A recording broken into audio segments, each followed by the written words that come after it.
Welcome back to Blueprints. I'm Akanar, and we're going to be jumping into day 48 here in just a moment. But why don't we start by taking another look at Lady Epson's letter.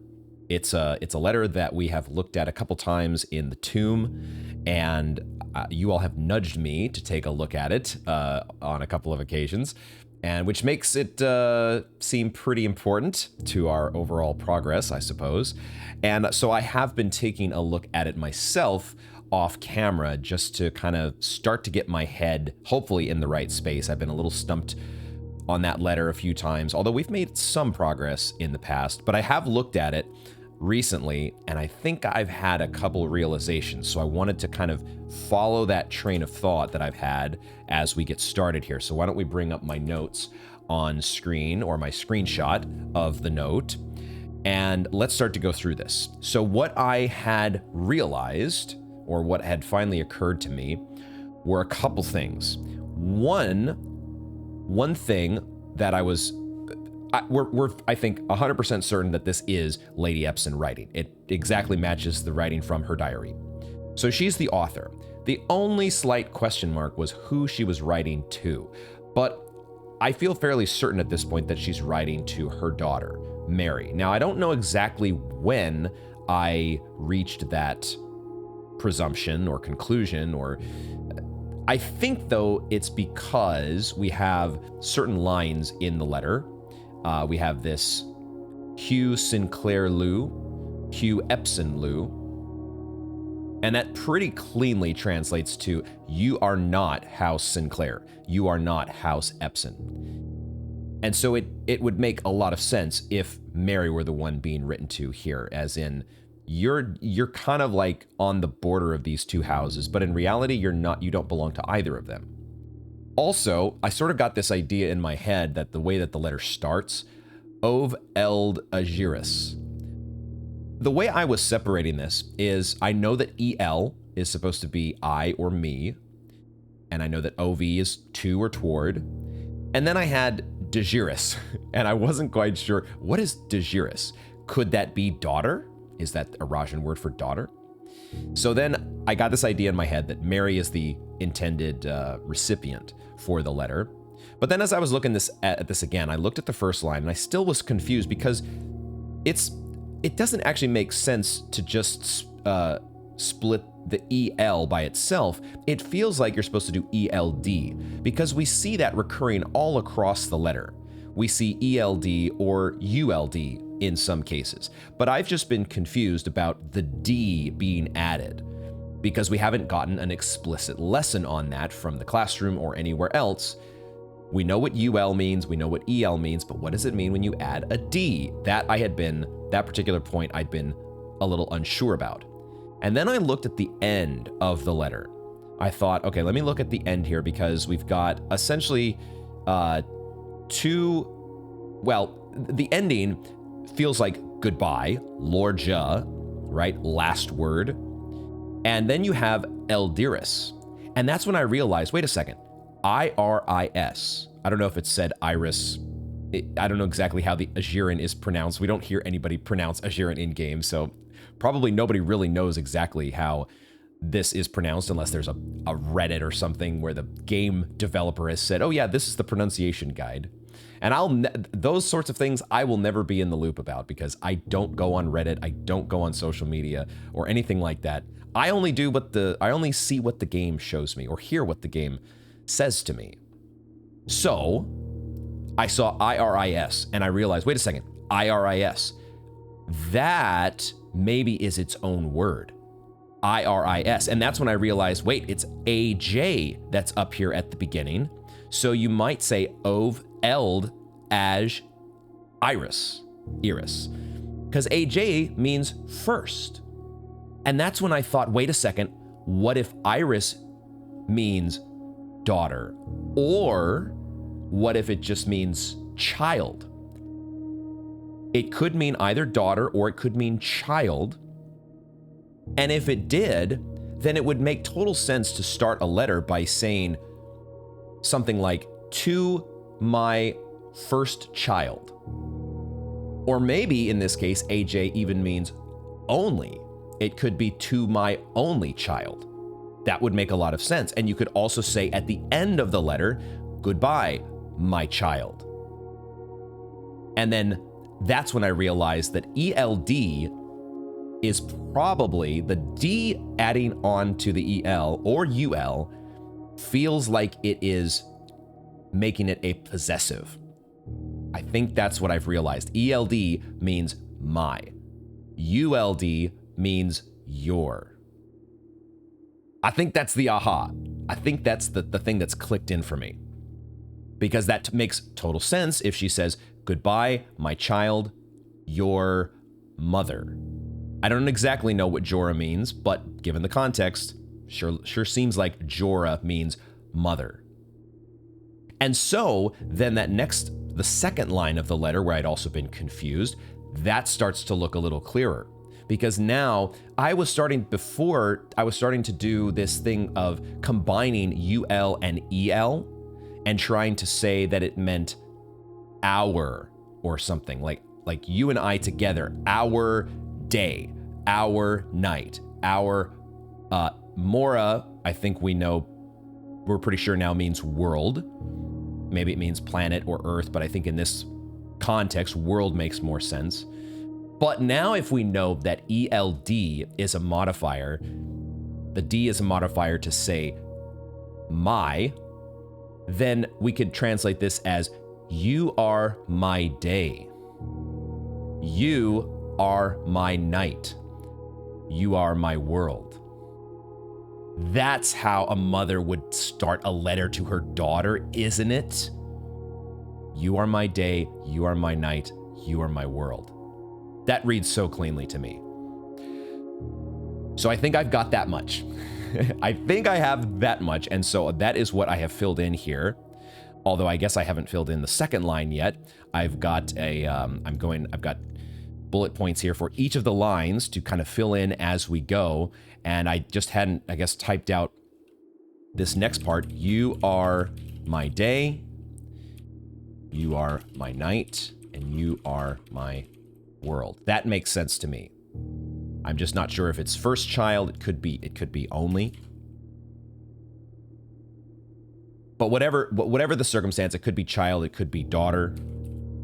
But I think based on what little snippets we have from the rest of the letter, it's got to be written to Mary. Let's continue through it though now. With that in mind, with that lesson about possessive, let's see if we can make sense of things now. So the next line, to you, I see, now we don't have an ELD here, but we do have gift, which is a noun in some contexts, but it can also be a verb. And here's another thing that I had forgotten about Arajan. Let me go to my tabs here. I had forgotten the lesson that's written on the vocabulary chalkboard or whiteboard. This note over here about early Arajan did not use any verbs. So today the rare usage of verbs are comprised almost entirely of loan words and are mainly used to describe physical actions. So I think that's why we have all of these words, these English words that are strewn throughout here. They're not all verbs. Some of them are Sinclair, Epson, those are clearly names. But in some cases, we do have verbs, like I think in this case, which is, to you, I gift my house to the south. Ovis, Eldhugh Ovis. My house to the south. That feels like a pretty clean translation. So, to you, I gift my house to the south. The next part is still a little bit unsure, I'm a little bit unsure about this next part because we have Nevdau, which is, if you translate it literally, it's new day. New day. Uld, Arai, Lay. Lay is, I am not, and I think Uld would be your, and then Arai is future. So what does it mean to say, new day, I am not your future? Now, I don't remember exactly what we had thought before when I first really dove into this during our notes review session bonus video that we had. I don't remember what conclusion I came to on this, but I think I feel like I might have thought that it meant tomorrow. Could new day, when you say Nevdao, could that just be a way to say in Irasian tomorrow? Tomorrow is a new day. We do say that in English, do we not? Is that what we're supposed to say here? Tomorrow? Question mark? Tomorrow, I am not your future. Is that how that is supposed to read? I feel like that sentence is a question mark, because it still doesn't, like, if we go on to the next line, if we use that same logic, we would also say the opposite or the converse. Tomorrow, eld arai lu. You are not my future. You are not my future.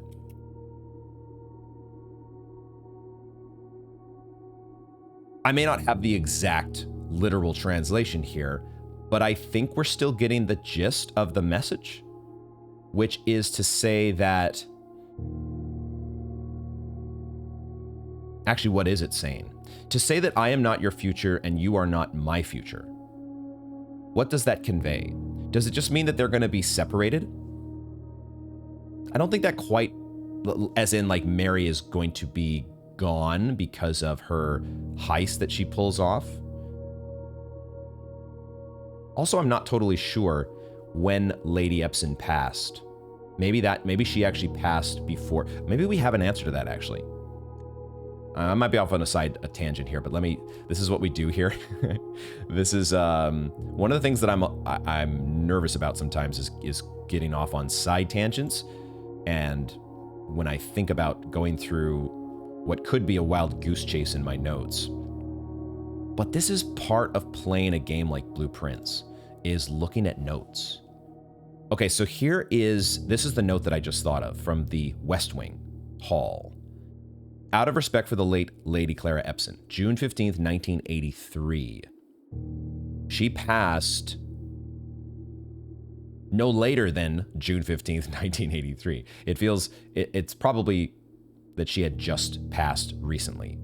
And that would make the heist something that Mary pulled off after her death, right? The heist doesn't happen until 87. Let me just quickly check it would be the grotto logs, that we can confirm that. Where do I have the Black Bridge Grotto? There it is. And we go to...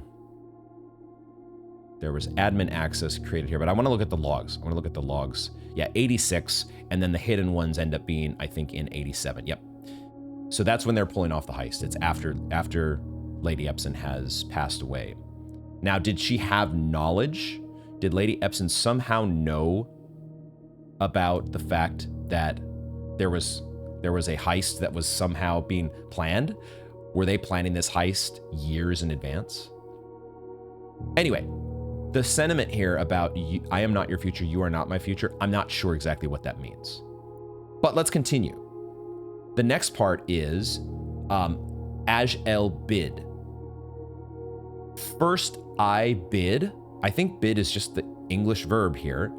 So first I bid ul heed. Once again, we have I think an English verb. You to heed. Eld lore. My word. My word. And then there's a colon.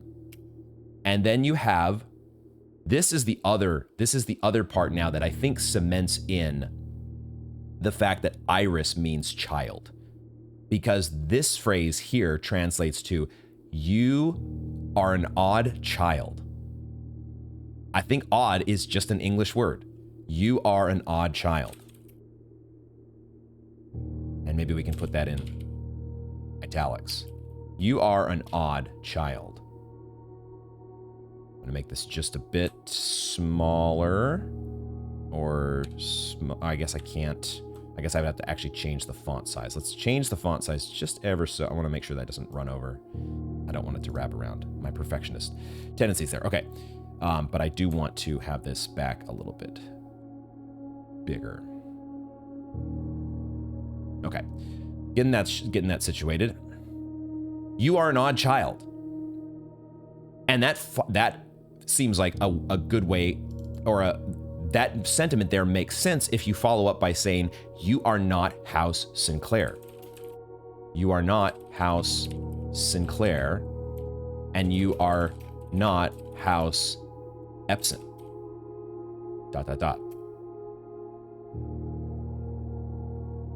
Now this next line, I'm a little unsure about. We have forget. That part, it feels clear. But what is Uldane? Uldane, it's your, we know it's your, right? ULD is your, but then what is ein? That is something that I have not figured out yet. Forget your ein. Ah. Now the next part is INN, which is north. It could be, what if it's forget your life? I just had this realization or idea. What if it's your life in the north? Forget your life in the north. That could make a lot of sense here. Let's continue. Let's go to the next line. Uld Jor J. And this was another realization that I had. I will admit, as I was skimming the letter and trying to pick out, you know, repeating patterns, like finding iris in this line over here, but just kind of skimming the letter, looking for where does ULD occur, where does ELD occur, and now how does that reinforce my theory of it being your or my? And I looked at this line, and it finally occurred to me what I was missing before. I was trying to think of this as, I was thinking of Uld, Jor, and then Jiri. And I was like, what's that word? I don't know what that is. What is Jiri in Arajan? But it's not Jiri, it's Jari. That's what it is. It's Jari. I had remembered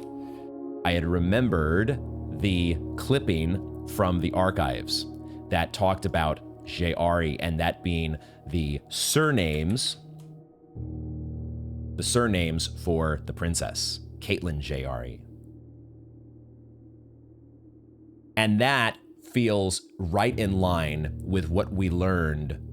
Well, when we learned this, when we had this newspaper clipping, this is when it kind of clicked for me that, oh, the point of the game here, or the main plot line in the game, is Simon and maybe his mother as well realizing that they are part of a royal lineage. They are actually directly connected to royalty. It's not, but it's hidden. That's the thing that's so intriguing about this, because they are not openly advertising this. If we go back to the root cellar and the family tree that we see here, we don't have, there's no Jari in this at all. It's Epson. So it's not clear to me where the royalty is coming from. This family tree probably doesn't go back far enough for us to be able to tell. Is it Lord William Epson who's connected to Jari? Is it Lady Ashlyn? I've not been able to figure that out. I don't know if we can figure it out. All that we know, we see the name Caitlin Jari, and we also know from the foyer, Jari Yenna. We see the crown, but I don't think, at least if the game has told me, I have not caught onto it, but I don't know what the connection is exactly between Jari Yenna and our mother and Simon. How does the family tree connect directly to them? However, the note that we're seeing here in the catacombs that we're decoding, this note seems to indicate, well, if we translate this line the way it's supposed to be, we have your name is Jari. You are not House Sinclair, you are not House Epson, Forget your life in the north. Your name is Jari. And this is where it's getting exciting because it feels like it's starting to click. What does it go on to say? What's the next line? Uld Arai, your future.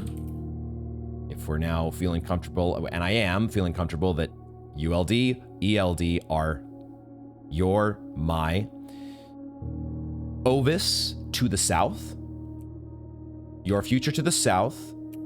Or your future is to the south. Your future is to the south. Because again, my English lessons here. What is the definition of is? Is, some of you old enough to remember when that was in question, but is a verb in this case. Is that correct? Your future is to the south. And so that doesn't show up in the literal erosion. Anyway, a little detail I'm getting tripped up on, but fen vo, away from fen. I might not have the exact translation there, but that's, I think, the gist of this one. Your future is to the south, away from fen. That makes sense. Now, we had kind of translated that before, I think, but I hadn't picked up on the fact that ULD meant your. I might have actually said it without realizing that, oh, that's how I'm supposed to, that's what I'm supposed to do through the whole letter. Now, what if we say that EIN is life? Does that make sense here? Your life.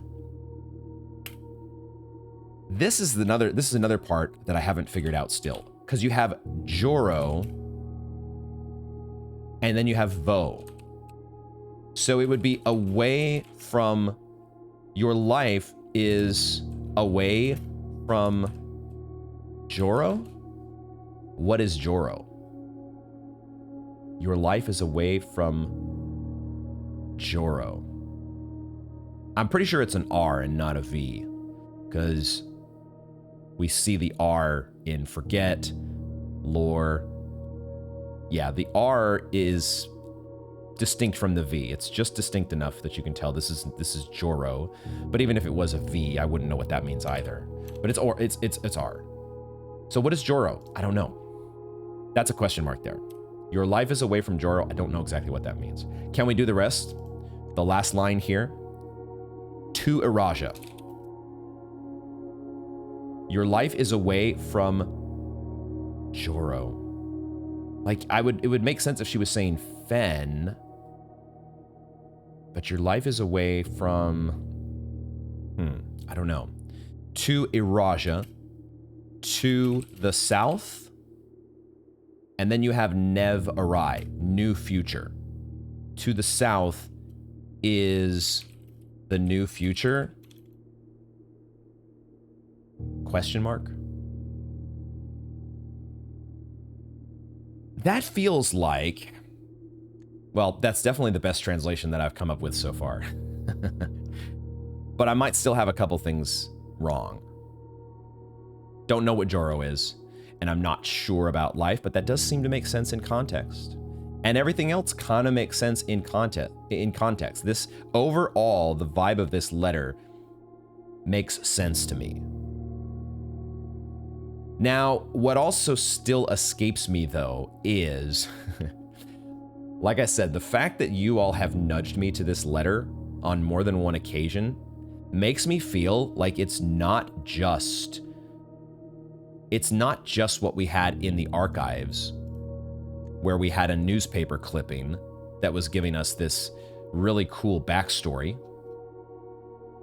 Because so far, that's all this seems. I don't see like, oh, here's the hidden code to open up the 8th safe and get the 8th red letter. I don't see any of that here in the archives. And I also don't see that here in this letter. I don't see a hidden code. I don't see some like, oh, here's the direction that I needed in order to solve the next puzzle that I've been stuck on. So I feel like we've got a pretty good translation, but it also just feels like it's story building, world building, lore building. So yeah, that's where I'm at on that. I guess I will leave it to you all to decide whether you think I need additional nudges on this or not. And of course, leave them with the appropriate spoiler tags, and I'll decide if and when to read those. But that's where we're at on the letter. So I think that's where we'll leave that for now. I have also received a couple other nudges. Let's go ahead and jump in to our day 48. Now that we have take off our translation caps and talk about the other nudges that I have received. The other nudges that I got, as I'm also going to turn on my fan here, just a little bit warmer in this room than I was expecting it to be. Starting to get warm already, guys. Spring is here, which makes me a little sad because my neck of the woods tends to get pretty warm. But the nudges that I've received. The nudges were, one of them was regarding the blue tents and my confusion about not finding blue memos on rank 8 when I was drafting blue rooms. And I was like, okay, it says that each blue room you draft on the 8th rank will contain a hidden blue memo. And of course we didn't find any on either day 46 or 47. And so I was confused. And I was like, are they buried? What do I need to do to unearth or find these hidden blue memos? And the nudge that I got was, you don't need to dig anything up. You basically don't, I don't remember exactly what the wording was, but it was like, it said essentially, the game tells you what you need to know. The wording on the description of the blue tents tells you what you need to know. So there must be something that I'm overthinking or overlooking with regards to this. So we'll see if and when we get to rank 8 today, what we find. The other nudge was regarding room 46, or no, it wasn't regarding room 46 actually. It was regarding the will of Herbert Sinclair.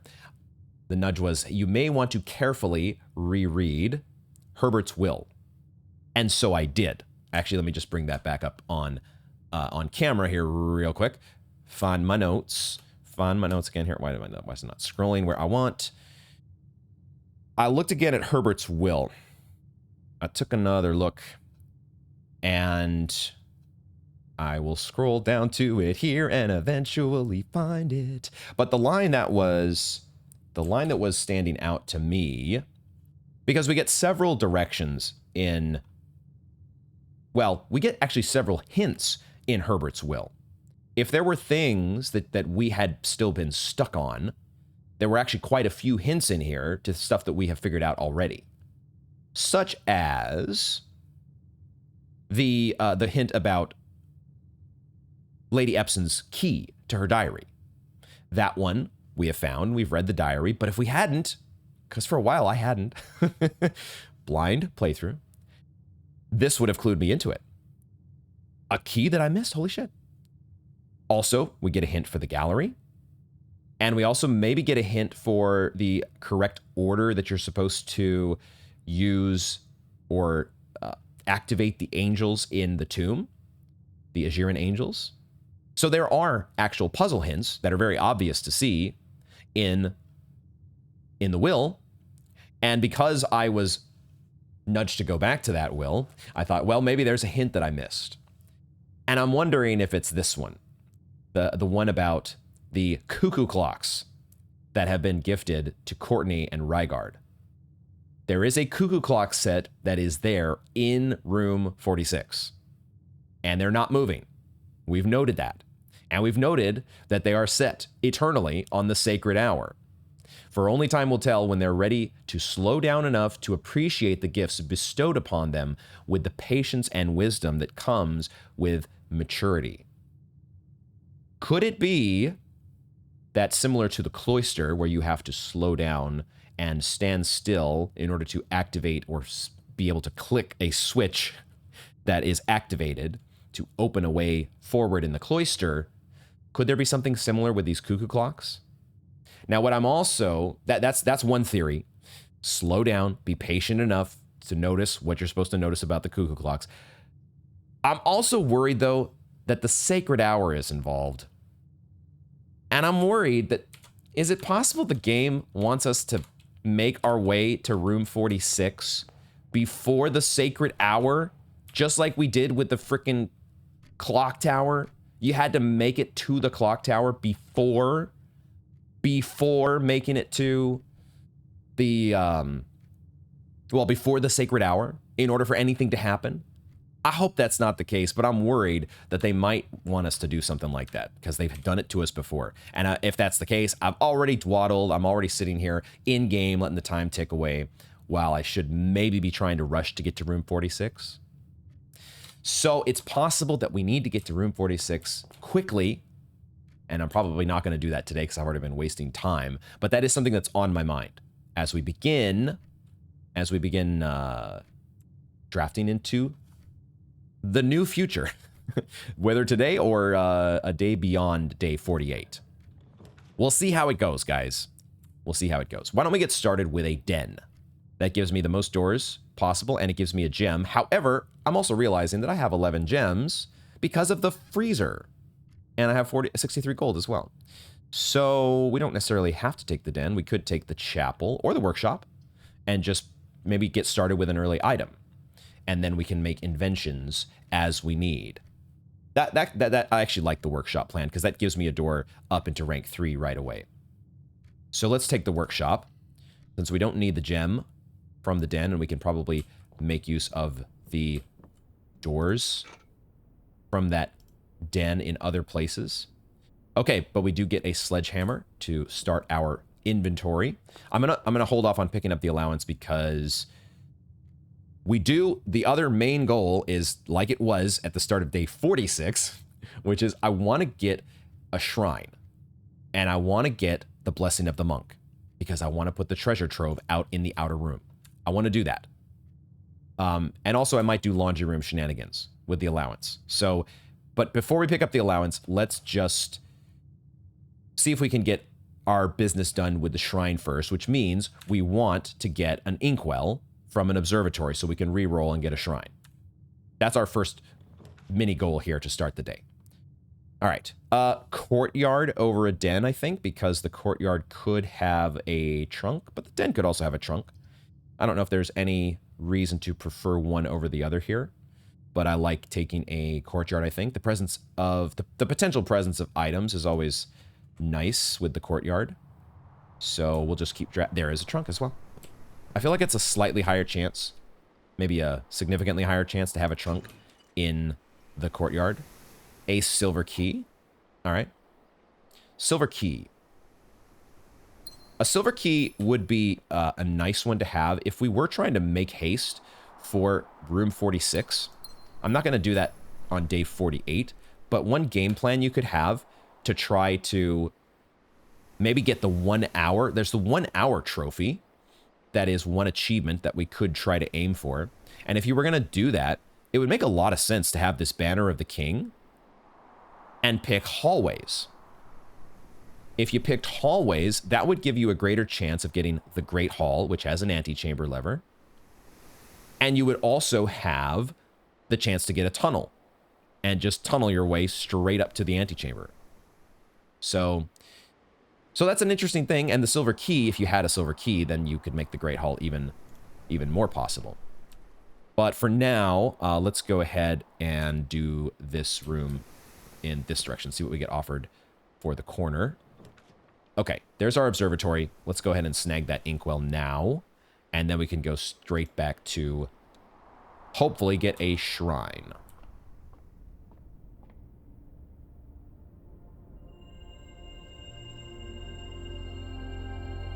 Get our North Star coin in the process. But cue the awesome and never gets old observatory theme. Absolutely one of my favorites. This game is really something else because there's just so much to keep track of. It is absurd the amount of things that you got to keep track of in this game. All right, let's see if we can get a shrine. We do not get offered a shrine immediately, so we will re-roll here. This is why we have stars. There's a tomb. We'll want to go back to the tomb at some point, probably. Might want to go back to all these rooms eventually, just to take a look at rooms you haven't seen in a while. But shrine is the first order of business. And there it is. Gimme, gimme. No curses to worry about today. Curses out of my game. Out of my game, dorks. It locks itself again, doesn't it? Yeah. It's such a troll thing that they do, making you like, oh my god, your game file is gonna get deleted or something if you open this cursed coffers. It wasn't so bad after all. Okay, we know the magic number here, 46. Give me that blessing of the monk. Cool. And now I might set my, I think I will set the blessing of the king, the banner of the king, to black. Because I want to make sure we get that treasure trove ASAP. Just lock it down. I think that makes sense. Yeah, let's just pick it. That's our main objective. Get that objective out of the way. There's only a few black prints, so you're not gonna be skewing your draft a whole bunch. And we might even pick up the throne room, because the throne room does open the way to room 46. And maybe we want to get back to room 46 today. Okay, so let's see what we get through the observatory first. There's our treasure trove right off the bat. So I don't think I have to take the treasure trove here, though. I think I can settle for a corridor just to get me, because I have the room I can just draft from the courtyard and get a dead end there. So let's just take the corridor. The treasure trove, it's gonna show up a lot when we've got this banner in place. Like, it might show up right here. Not in this case. So I'll take the break room though, because we do need keys. We're good on gems and gold. We need keys. So break room, and let's play our math game, which always starts us off easy for some reason. I don't know why they. Oh, okay. I'm gonna have to look at my notes because I don't remember what diagonals mean immediately. What do diagonals mean? It wasn't square roots, I don't think. Oh, it was inverse, wasn't it? Hold on, let's make sure of this. But I think I just remembered that it was inverse. I'm gonna shrink this just a little bit. Let's shrink these so I have this on screen, and then we go to 7th grade. 7th grade. Yeah, that we had the diamonds, which meant, did I actually just, it's reversed, right? 16 is 61. And then you have 12, but you reverse it to make it 21, and then you subtract 2 to make 19. That's all it is. It's just a subtraction. So, not a subtraction, an inversion of the digits. So we have 12, but then we invert after that, adding 12. So we get 21. And then we divide by 7 to get 3. That's all it is. We've done our algebra. We remember this. 14 becomes 41 minus 1, which is 40, divided by 20, which is 2. Cool. 10 becomes 1. Does it? Wait. 10. Oh, yeah. I'm sorry. It does become 1 because this is times. I thought this was divided. I was like, 1 divided by 20? What? Times 20 is 20. Okay. Fairly straightforward. And we already got a silver key, so I don't think you can get a second silver key in a day. I could be wrong about that. There's a coin here. Cool. Okay, cool. Break room is also, we also have our break room on the estate like we almost always do. And like we almost always call it a day in that room, but we won't today. Hopefully we won't today, because we're going to be calling it a day in a treasure trove. I will take a starfish aquarium here though to give me maximal doors. Let's do that. And we also get a shovel. What do you know? I think I'll just go ahead and start digging right away. Oh, but we could make... No, it cannot make a detector shovel. Never mind. I have no metal detector. So let's just draft. Throne room, huh? Do I want the throne room now? That's 5 gems. We still have 6. And the throne room is a room that I have been nudged that I might not want to discount it too quickly. So maybe I will take the throne room just to take it out of the pool and take another look at it. I could do that. We could do that indeed. The other option that we find here would be the closet. Could give us a die, but we already have the inkwell. So it would mainly just be to get keys as a resource, I think. Not totally sure what I want here. I just hate... I feel like the throne room is generally not a useful room to me, but I haven't, you know, maybe I haven't realized what I need to realize yet about the throne room. So why don't we take it, and then I'll draft this other door from the aquarium first. And then here we could take a spare master bedroom to... I don't want to take another observatory because that just gets me an inkwell. That doesn't make any sense. I could just take the gem from the den, but I also like that the spare master bedroom, this is one that we could like come back to after we've filled out over to the west. So let's do that. We'll pause our exploration up the east wing here. There could be an item. We'll try to peek for an item. But, I do like getting that nice chunk of steps after we have added a bunch more rooms to the house. Is there anything in the throne room that I may have overlooked? We've obviously got the throne, and if we go to the room directory, it does say it's the former seat of power of Orinda Ares. Like, this might have actually been where King Desolates sat. That's what the room directory suggests. The actual factual throne.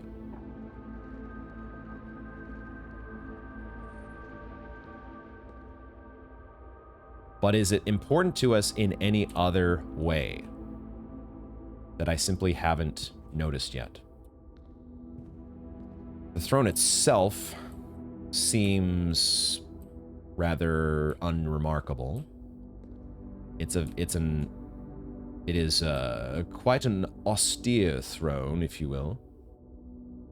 And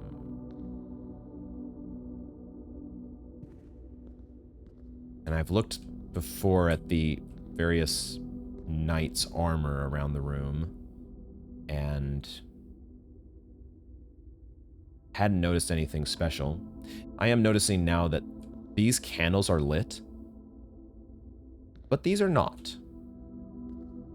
But I also feel like we've been through here before with a burning glass or something similar, and these candles were not ones that you could light. I can't say that for sure, though. It would have probably not been a burning glass. It would have been a torch from the armory, probably. But maybe that we can make that our little objective if we can remember to do it. It might be helpful to try to light these. Try to make a mental note of that. I'm not going to draft this door here just yet, or am I? I think I want to make my way back to the entrance hall now. I'm going to go back to the entrance hall and fill out my base.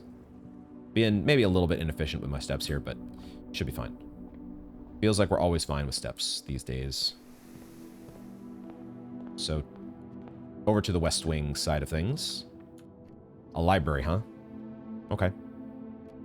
See what less common floor plan we can get from the library. And maybe we will quickly check our stats. It's been a little while, I think. 48 days, almost 200 hours. Good Lord. Average day, 4 hours. Yeah, that's me. 6,126 steps taken. That total stars number keeps If we can have a chart, like a stock market, seeing our star level over time, dipping and diving. Gallery art named for, that's a good number there. Love to see that. Getting closer and closer to that 40 Parlors trophy. That's going to be a good one. Where are we going to find this 8th letter, though? And where are we going to find this 16th upgrade disc? Could that be what the true treasure of the trove is, I wonder? Maybe that's the true treasure is... There could be an upgrade disc as the true treasure of the trove. But I'm also thinking, have I ever seen the library? Surely we've seen it on a wing before, where we've had windows. But I don't know if we've had it here by the entrance. Anything cool in the scrapbook? First claim ticket's still there. Top 3 checked items. Lucky Rabbit's Foot. Oh, Lucky Rabbit's Foot, not the Lucky Coin Purse. Have they added anything new here? I don't think so. Most time spent in the library. Yep. A new clue, man. A new clue. It'll do it to you. Blue tents. Oh, yeah, of course, our new largest purchase. Of course. And the laboratory. Who wants to draft the laboratory realistically? Who wants it? Okay. A+ on the final. Feels good. Let's keep going.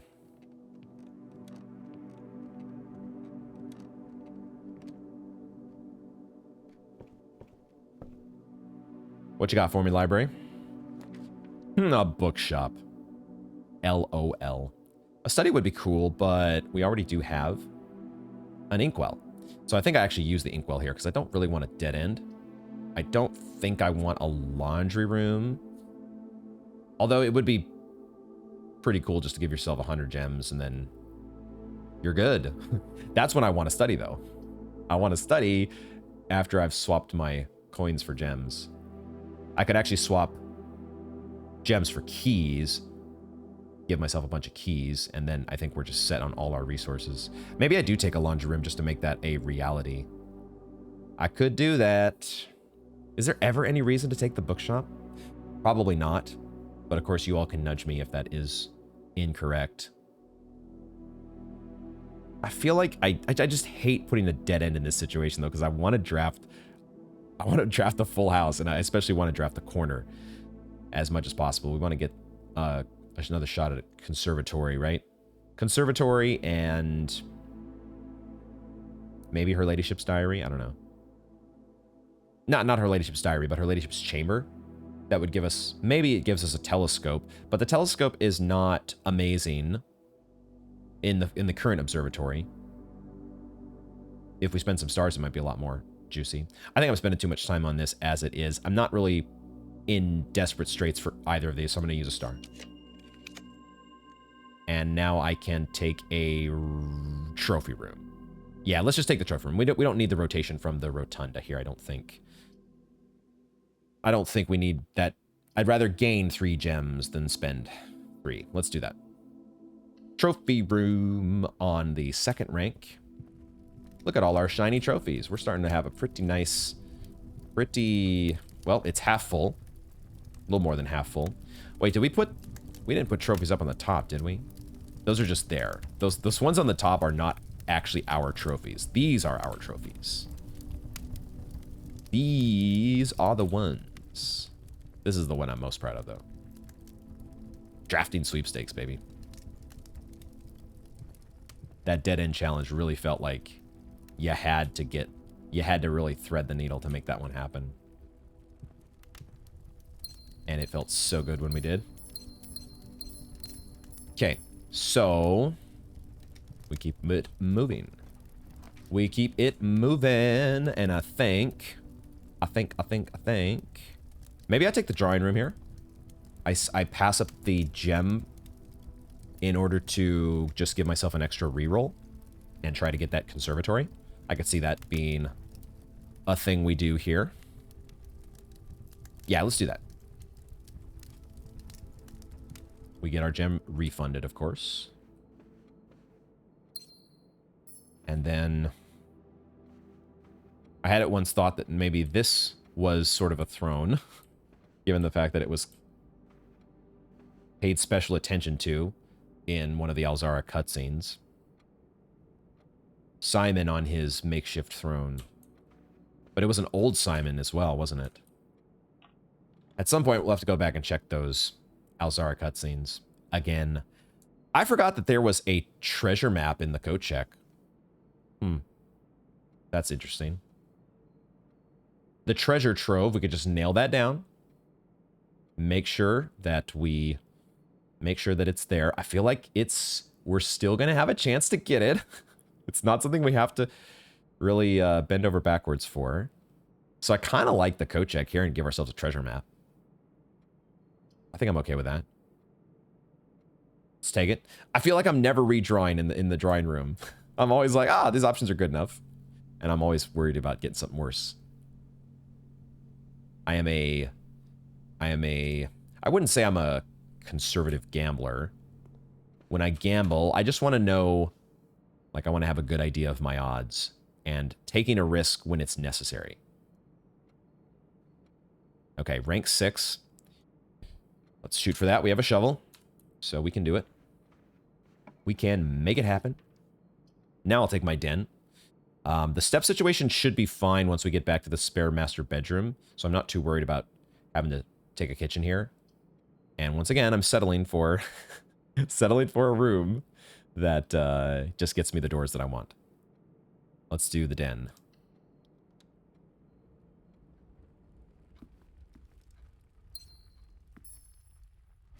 And rank 3.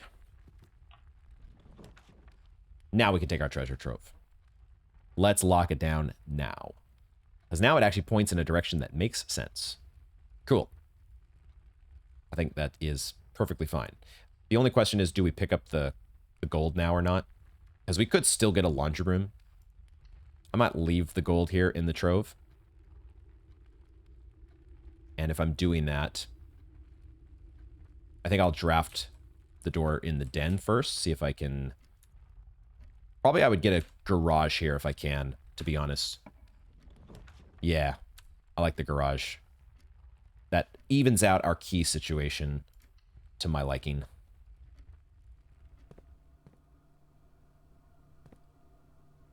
Not powered on is our garage door. Will we ever need powered on again? It might be a good idea to explore the western side of the estate again.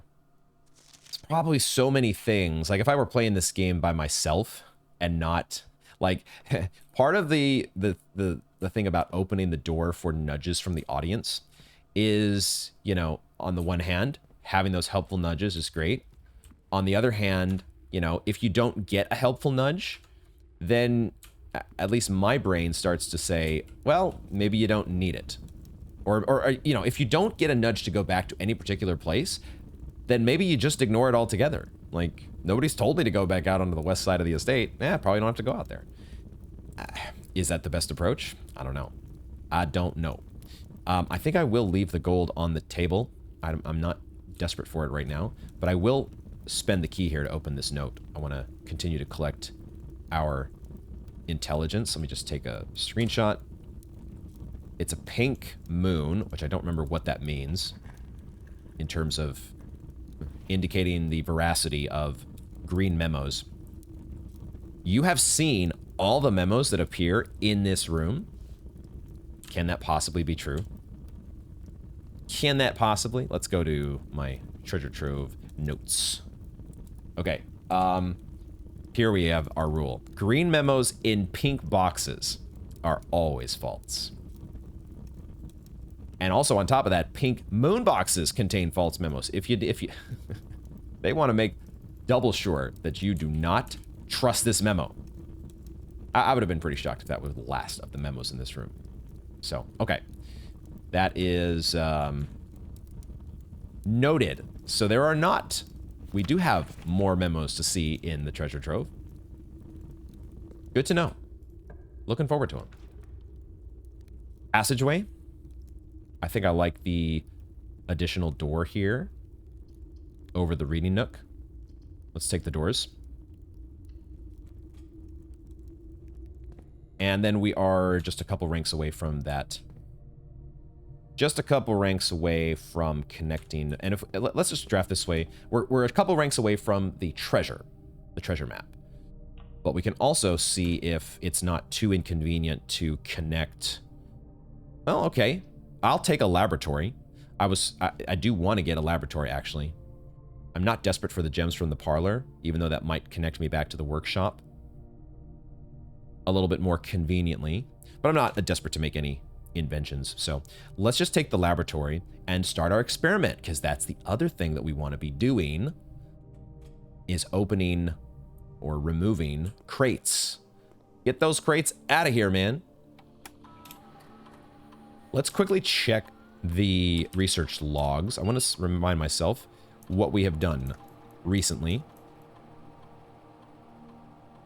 So, the very end, here we go. We did remove 3 crates on day 46, and I don't think I have noted this yet. I think I had done 1 + 7 + 5, which is what we had previously, but I did not get the 3 from... Let me make note of that now. Put that over here in... It would be under...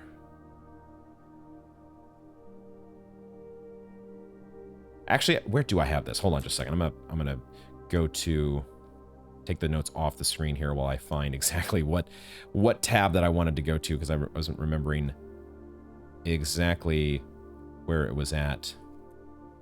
Ah, yeah. Here we go. Here we go. I think this is where I've been tallying these. Let me just put a +3 right there. And then we can see if we can add additional crate removal. Today. Yes! Awesome.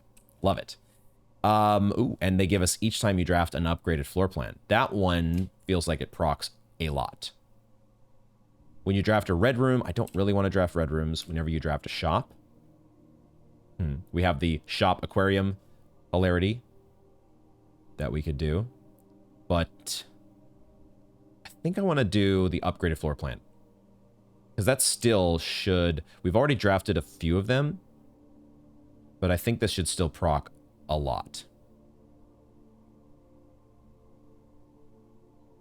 I'm just thinking whether this is going to do more than shops. We've already drafted the 1 aquarium. And otherwise, though, we haven't drafted any shops, I don't think. I think the upgraded floor plans happen. Those... My memory is...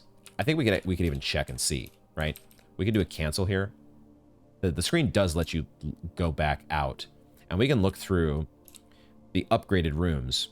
We got 7 triggers. That's the one we did previously on day 42 to remove crates. I think that's the one we just go for. Now, it did only give us 1 trigger on day 40, but I feel like that might have been a late. We might have activated that far into the draft. Upgraded rooms, upgraded rooms. Have we only done it a couple times? Maybe it was one of the new options that was offered when we unlocked the satellite dish. So we might not have done it that many times. I'm gonna do it again. That's the one that worked for us before. Let's try it again. We're still only not even halfway through the draft yet, so hopefully we get a lot of procs from this. Let's do it. Cool. Experiment started. I guess we do our special order duties. And then, do we want to log into security? We do have a key card. So, it makes sense to... It's just, do we want to wait for the shelter? That's the only question.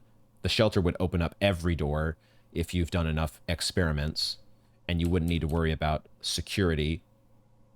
Maybe we'll hold off on the remote login for the moment, because we could use the shelter at some point. That could come in handy. Let's just do the special order for magnifying glass, I presume. Just keep doing that. Maybe I'll rethink that at some point. Oh, but we do want to check for... Not remote terminal access. Dash... What was the staff announcements? Staff announcements. Oh, nothing new, huh? I would have thought, a couple days having passed, that we would have had one new announcement, but nope. Okay, nothing there. Come on, guys. Keep this. This is basically the social media equivalent of 1993. This is the the staff substitute for TikTok. So yeah. Well, we'll wait for our next TikTok from the staff members, but we'll continue drafting through the laboratory. Oh, this one's locked. Let's go ahead then and let's go back to the passageway. That one is not locked. Ew. Gymnasium, huh? Or weight room. Well, if we do the weight room, that does give us an antechamber lever. So if we take the weight room, we'd go to 16 steps. That would maybe be where we would turn around and go to the master bedroom. I could see that happening. But then if we're turning around and going back to the master bedroom, then we're so close to getting the treasure on this side. 16 steps. We would just have barely enough. 1, 2, 3, 4, 5, 6, 7, 8, 9, 10, 11 to get back to the spare master bedroom. I suppose I could afford to go into the weight room. But then I don't think anything beyond that, because then that would change the count. It would add 2. Every time you enter a new room, it would add 2 to the count of getting back to the spare master bedroom. Unless you draft directly to the spare master bedroom and connect to it from here where we're at, which is a possibility, right? We could do that. Now, the other thing to remember here is that the den is an upgraded room. It may not point the doors the way that I want because the gymnasium also gets us a door into rank 6 where the treasure is at. But the den would guarantee us a crate removal. We would just have to take a little more of an extended route to get to the treasure. Why don't we do that then? I really like the idea of guaranteeing, get those crates out of here, man. As many as possible, as often as possible. Even if these doors aren't ideal. Let's do it. That does proc the experiment, does it not? Is the den not an upgraded room? Did the den not start? I could have sworn that the den was an upgrade. Am I crazy, guys? Is it because it's a... Did we really start the game with a gem already in the den? Does that just happen naturally? Huh? We know that the spare master bedroom and the starfish are upgrades. The break room is an upgrade. The courtyard is an upgrade. I might have actually used a lot of my upgrades already. I could have sworn that that was one that gives us a crate removal. Huh. Confusion. And disappointment. What am I missing there? Feel free to tell me if we start the game with a gem in the den. Maybe that's just how it is. Man, an observatory when you have 49. It's not quite what I want. But I also don't really want to take a utility closet. I want to keep going up the west wing here. I'm going to use a redraw. That observatory, I want it to be... At least today, I would like it rather to give us 48 or 49 star rewards. So let's redraw. Commissary. Cool. I don't think I need the locksmith. So I'll take the door and the source of probably gems, but at the very least, a magnifying glass and other items. And this keeps us going toward the treasure. Lots of gems to spend. And did we ever... No, we did pick up our allowance, but the treasure trove is still there. So let's definitely... We get keys here as well. So I think we'll just buy out... Yeah, we'll just buy this out. It's like we got a locksmith anyways, guys. Everything is awesome. Because it always is that way in blueprints. These days, at least. Even when you're cursed, things are still awesome. Just don't have dirigiblocks yet. One day. Oh, I have a mailroom package? Oh, okay. All right. Man, I should have picked the shops. Trigger. I should have done it. I should have picked that one. The kitchen gets us steps, so I suppose I'm fine now with the kitchen. Yeah, I don't need to spend a star here. Let's just kitchen it up. But I wouldn't mind picking... The reason we got the weight room there was it was connected to the passageway, right? That duck's buff. But we could get that from the laboratory. So maybe what I'll do is this. Maybe I'll take the kitchen, but before we go and buy any food from it, we'll see if we can get lucky again and get a weight room offered from the laboratory, because ducks. Ducks. There we go. And if we get the weight room now, then we can go and buy a bunch of steps back from the kitchen. Oh, we can even make it better by using a silver key, because this would get us a weight room, or it would give us a much better chance of getting a weight room. Perfect spot for the silver key. Let's do it. Dang it. Now we do have stars. But we also have a boiler room. The boiler room could continue that sequencing of maybe getting us a weight room down the line. I kind of want to get the weight room, though, just directly. Get it now. And then buy everything from the kitchen. And I think I'm okay spending stars to do that.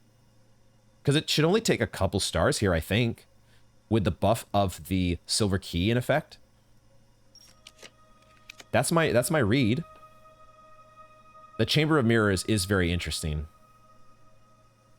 Certainly wouldn't be a bad one, because we already have the den that's connected to it, and we'll most likely be able to get all the way around. And that would be a good source of resources, but we're already at 7 keys and 15 gems. Would we want the duplicate floor plans? That would be at the top of the chamber. That's the question. Have the duplicate dens have definitely served us nicely. The duplicate observatories have served us very nicely. I don't know about the duplicate closets. That is one we picked up, wasn't it? I don't think that one is... I feel like I'm skipping the closet most of the time. So that one hasn't felt so great. The other one was the East Wing Hall, but we never see that because, you know, we're only on the East Wing so often. So interesting. Interesting. I think we're not making it to room 46 by the Sacred Hour. I think we've probably already passed the Sacred Hour. So I still want to get there, though, because maybe you don't have to be there when the Sacred Hour is in effect. I still would like to get there and take another look at those cuckoo clocks. And I'm just not dying to get back to the Chamber of Mirrors. I think this is another redraw. Man, they really want us to get this Chamber of Mirrors, don't they? What the hell? I don't think I've ever seen that happen before. So the weight room is not showing up. I thought it would be a pretty safe bet to get it to show up here pretty quickly with the laboratory ducts and silver key. I guess I'm just going to spend another star. We're going to get stars, you know, pretty soon. I do want to get this Cloister of Dowager to trigger at some point, but I don't think I want to take a Cloister here. I want a Chamber of Mirrors. Not a Chamber of Mirrors. I meant a weight room. I want a weight room. That's what I want. Oh, man. I saw a red room and I got excited. Dang. This is not working out the way I want it. My star count's going to take a hit here, guys. Because I'm being stubborn here. Now I'm like digging my heels in. And the whole sunk cost fallacy is starting to creep into my head. We've come this far. I can't let it go now. I just don't really want any of these. These are not... Like, a Rotunda's a good room. And it would let us, you know, fix our floor plan here in a way that makes sense. But I really want to get a weight room. Is this a fool's errand? Because it's the game, apparently, is not giving it to me. Maybe I'm being... Okay. All right, I just needed to be a little patient. I just needed to wait just long enough. All right, cool. There we go. We got the weight room. We got it, and it does round in our favor. So we get that 13-step decrement, and we get our Antechamber open now, so we have a way to room 46. Good. Cool. So let's go and get our food now. Now we hit the gym. We got in our reps. Full body workout has been achieved for the day, and now we get the perfect post-workout snack of a banana. A bunch of bananas. The tomato soup is probably not going to be terrible. Right now, it does give us 10 already. I'll probably wait on the tomato soup. Let's just get everything else. Although, you know, I'm probably not going to need that extra value from the tomato soup, but I like it. I like getting the value if I can. I like it. We probably should head back to the treasure trove, though, and get the gold. Let's do that. Although maybe we get the treasure first. It's fine. We're going to be fine on steps. Especially we've still got the spare master bedroom over there. Now we pick up the gold for the instance where a showroom pops up.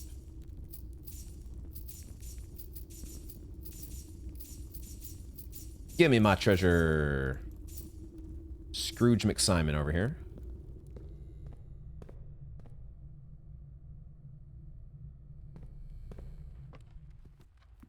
But we're also going to have a treasure chest that we're opening up here in just a moment. So, add to the Scrooge pile. The Scrooge gold pile. Don't need a chapel, but I also don't really need a music room, but it's fine. The music room, yeah, the music room's fine, I guess. I mean, the chapel's fine as well. Like, what do I care about losing a key? It buffs my tomato soup as well. I'll take the chapel. We tried the music room at rank 8, and it didn't have a blue memo. And that confused me. Have we ever dug in the chapel? So we've done the piggy bank, and the piggy bank is no more. But I don't think we've ever dug in the chapel. It's so funny that you can just dig in basically any room apparently in the house. I don't know if there would ever be a room that would be prevented, where you would be prevented from digging. It doesn't seem...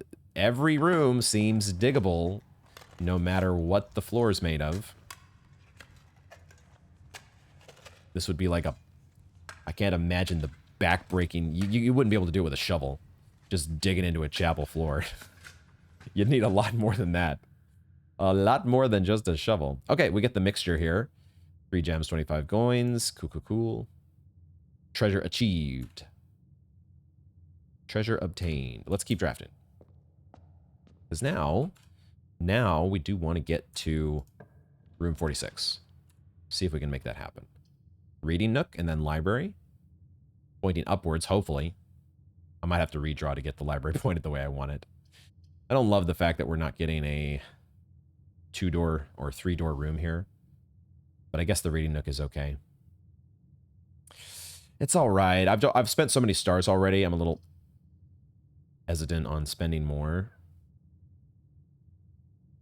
So I guess I'll settle for the nook. I'll settle. Oh, that counts as an upgraded room. I did forget about my experiment. Yay, crate. Crate gone. Get gone. Cool. Point the library in the right direction, pretty please.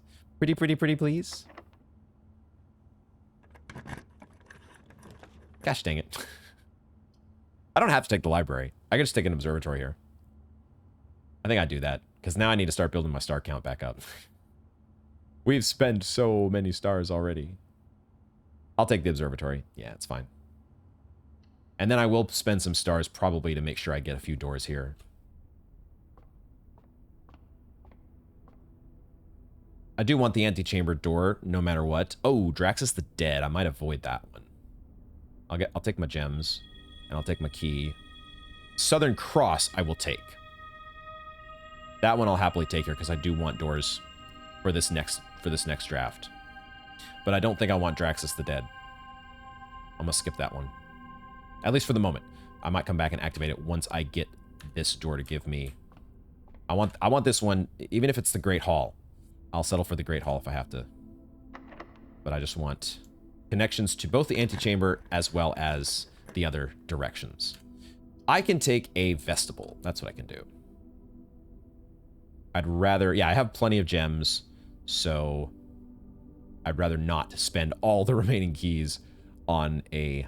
I would take the Great Hall if I didn't already have the weight room to open the antechamber for me. So vestibule it is, which was funny. It's actually kind of funny to do the vestibule, is it not?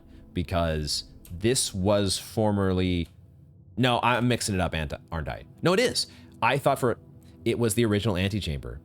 I was thinking for a second that I was mixing this up with the mechanarium. But this is, in fact, the original antechamber in the days before eventually being removed from the estate for having doors that were prone to becoming stuck.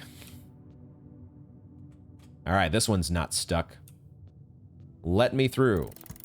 Let me through. I'm not taking this basement key, but I'm just checking to see if there's anything.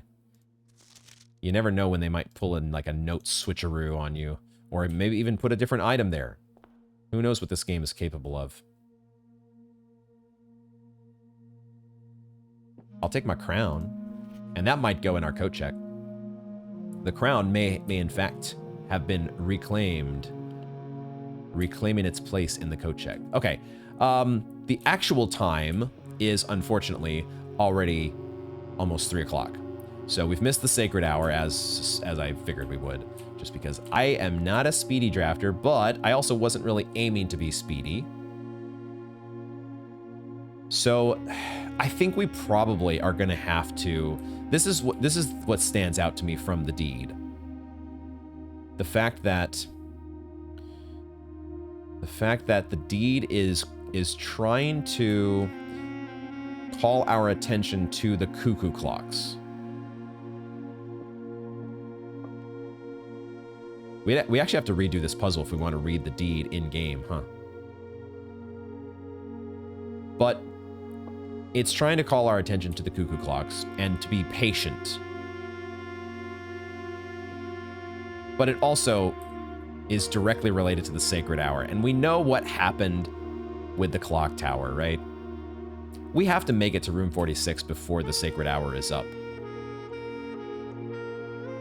Who knows? Maybe that's even like, if I look at my recording time here, I'm at like an hour 18. It could be that getting to room 46 within 1 hour of like actual real life time, that might equate to reaching the room. Maybe playing 1 hour in the game gets you to the sacred hour, gets you to 1:30. From the moment you start the day until you reach the sacred hour might actually be exactly 1 hour. Could that be the case? Don't tell me for sure. But that would line up basically with where my OBS clock is at the moment. But I'm not, if I wait like I do in the Cloister, just a brief moment to try to click the little cuckoo birds, that doesn't seem to have an effect. So I don't think, and it doesn't do that either with the, what's this part of the clock called?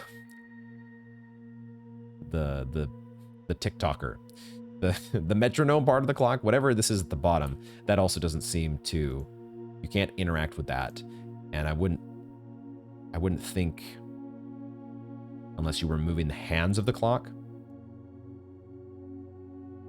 I'm not sure you'd be able to interact with any other part of the clock besides these are the most obvious things that you would be able to interact with. I can't interact with any of the numbers. I don't think, yeah, I think we have to make it to room 46 before 1:30. I'm thinking that's what this note says, right? Let me go here one more time to room 46. Pull up the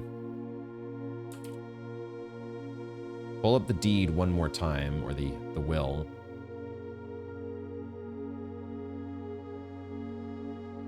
Courtney and Rygard, who have sometimes been impulsive and hasty in their actions, I grant to each a cuckoo clock set eternally on the sacred hour, for only time will tell when they are ready to slow down enough to appreciate the gifts bestowed upon them with the patience and wisdom that comes with maturity. based on my experience with the clock tower, I'm guessing that the game is not going to, there's nothing that's going to happen. If I were to just sit here and wait, I don't know how long I'd have to wait, but just wait for the clock to go all the way around back to 1:30. We did that basically with the clock tower, right? We did like an entire draft, 3-4 hours, whatever it was, came back to the clock tower and then had to wait even more for it to reach 1:30 once again. But that didn't do anything because you have to get there at the first occurrence of the sacred hour. And I can only imagine that if this is something similar, well, why would they do anything differently? Why would they allow you to just sit around for the second instance of 1:30 in room 46, but not in the clock tower? If there's something that happens here at the sacred hour, it's got to be the first one. So that's what we'll try to do at some point, maybe on day 49. I will think about it because we said the Banner of the King, setting that to orange would be a really good way to go. And we could really speed run through, given enough keys, right? Having the keys to appropriately open tunnel doors would be you'd have to do a little bit of resource gathering before shooting straight for the antechamber, but that would be a strategy. Okay, let's continue. We've got 26 steps, so I do want to make it back to the spare master bedroom at some point. We still have the kitchen with the tomato soup, so we can afford, I think, to draft a couple rooms at least from the vestibule. Let's just draft. Let's draft over here to the west, if it'll let me. So I might just take the parlor because it's a blue room on rank 8. And I want to continue to investigate this this blue 10s. And I definitely cannot take a blue room if I take a secret passage. Neither in the secret passage itself, because it's orange, or the room that comes out of it, because I can't pick blue. So, of course, maybe if you got like the aquarium or something, that would be the exception, because the aquarium can show up in any of these. But I'm going to take the parlor. The Rotunda could be a good pick here. And maybe I should actually take the Rotunda because it is the rarer room. Although at the same time, we have the Southern Cross in effect now. So is it, in fact, the rarer room? If I take the Rotunda, then I have a lot more leeway in drafting the remainder of the West Wing here. And I don't really need the gems. I'd like to get the parlor to get closer to 40. But I think maybe the Rotunda is the smarter pick, to be honest. It's just, where is there going to be a hidden memo in the Rotunda? It doesn't, there's not too many places to hide anything in the Rotunda. But it is a blue room and it's on rank 8, so I'm going to take it. I'm going to take it. Okay. Hidden blue memo. Hidden, oh, what the fuck?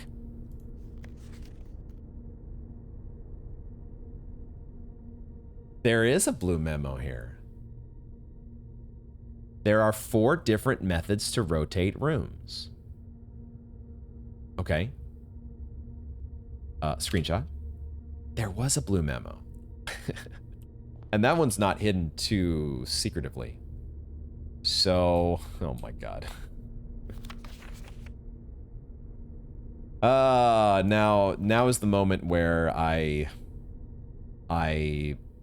start to worry that probably what I know has happened before in places like the aquarium with very obvious X's has probably happened with other blue rooms on rank 8, hasn't it?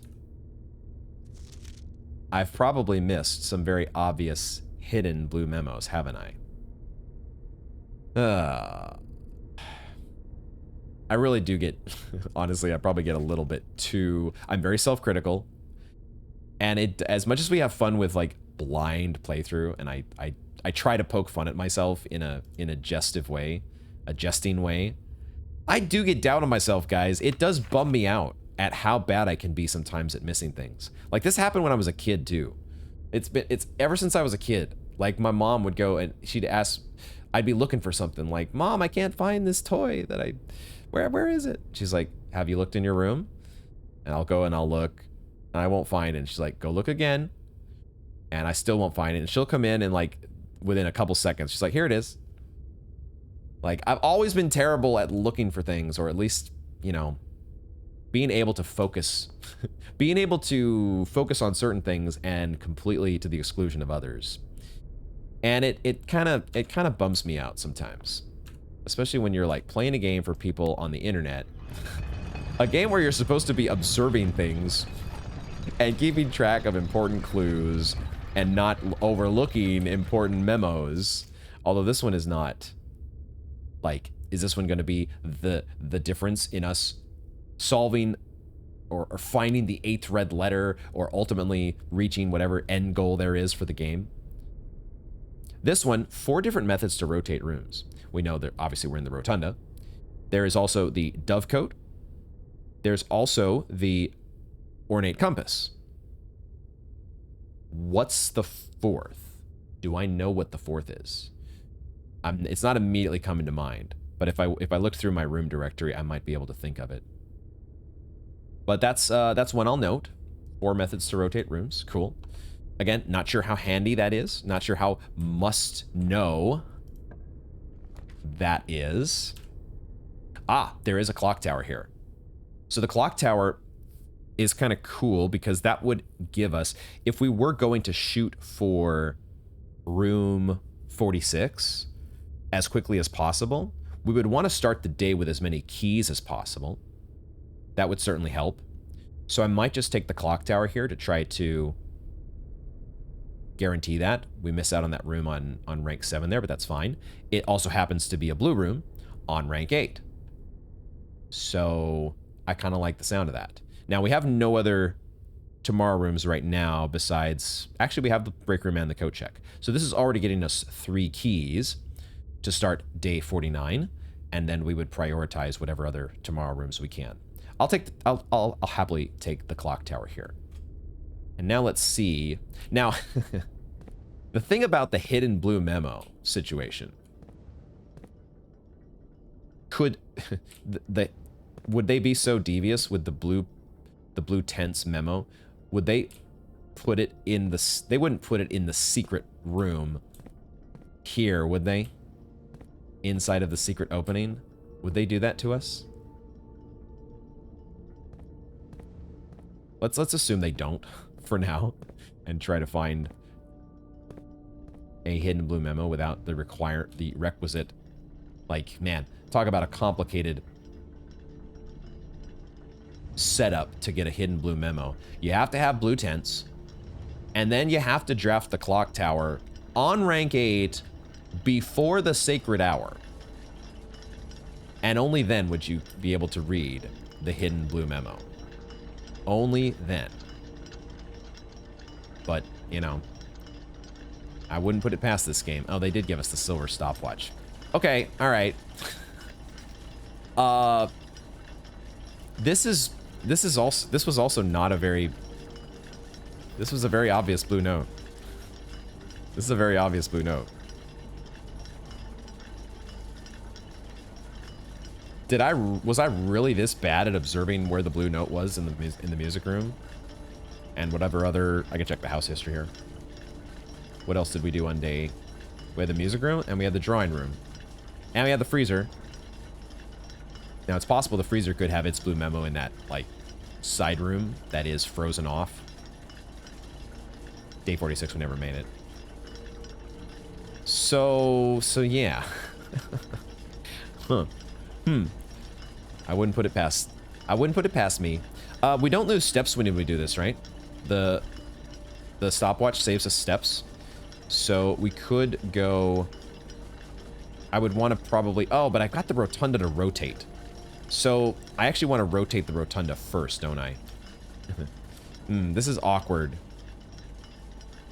I can only really pick, I go to the Rotunda and I rotate it either up and I draft the last 2 rooms up here, or I try to go through the vestibule and draft as many doors over here as I can. I think I'd rather do that. I think I'd rather do that. So, but the problem is, though, I would have to wait for the Rotunda to rotate. Because if I'm getting to the vestibule, to get out of the clock tower, the Rotunda has to be either in this orientation or one step clockwise. So it can't connect from the clock tower to the vestibule directly. So I'm probably not going to do that. I'm probably just going to drop these 2 doors up here and just get those as freebies. So let's do that real quick. And then we'll draft those 2 rooms, whatever they happen to be. And then I will take a break because I'm overdue for one. But it's interesting that both of these blue memos were so easy to spot. So easy. Am I even saving myself steps here by doing this? I think I am. I think so. For the next 1 minute, steps, keys, and gems will not be spent. Yep. Hate that the clock starts moving before I can move, though. That should be fixed. Tick tock, tick tock, tick tock, tickety tock. I will take a security room. And then I will draft this guy. And, oh, I saw a green room and I thought it was a solarium. Should I redraw to try to get a solarium? I will take a planetarium because that gets me additional keys for tomorrow. Let's do that. I did forget, we can get Draxus the Dead. Oh, and I can do this as well. I can get my die, and then I can make it back. Do I want to do anything in security?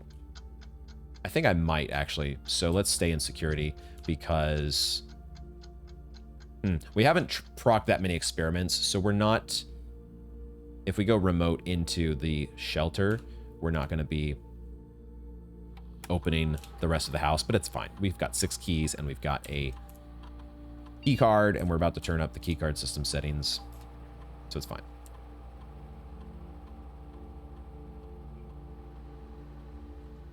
Anything in our inventory?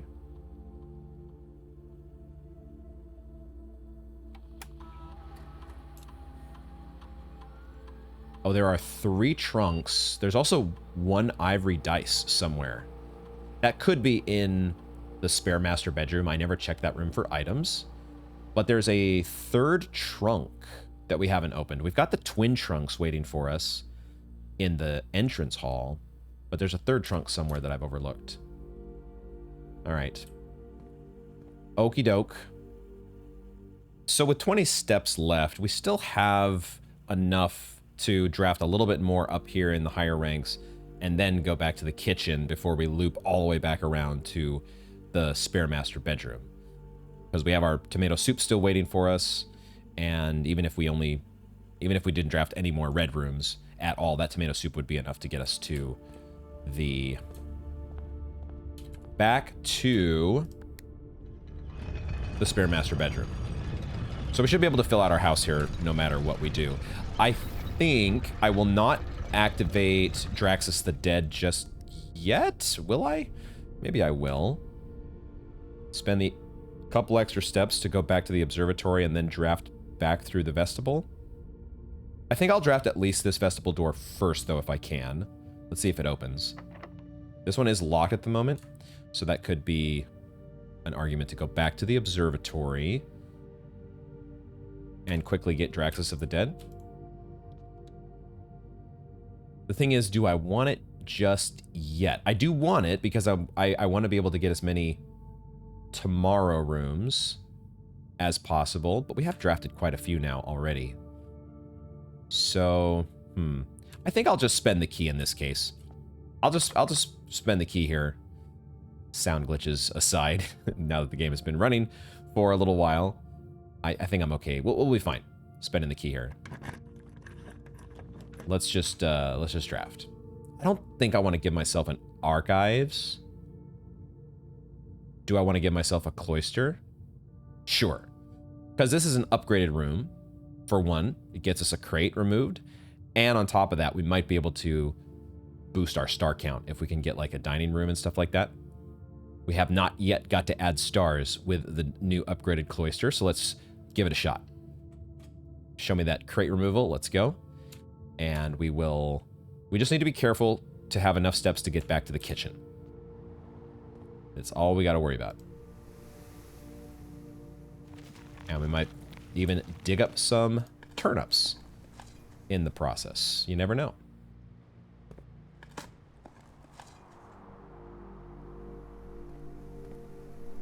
Okay, now this is a green room on rank 8. That's the one downside, is that we're not getting a blue memo here. But that's okay. That's a-okay. Let's try drafting... See, now I kind of want the Draxus of the Dead in place. Well, but I do still kind of want to get a conservatory up in rank 9. So let's just draft the last rank 8 room and see if it gives us a blue room there. Dining room? Question mark?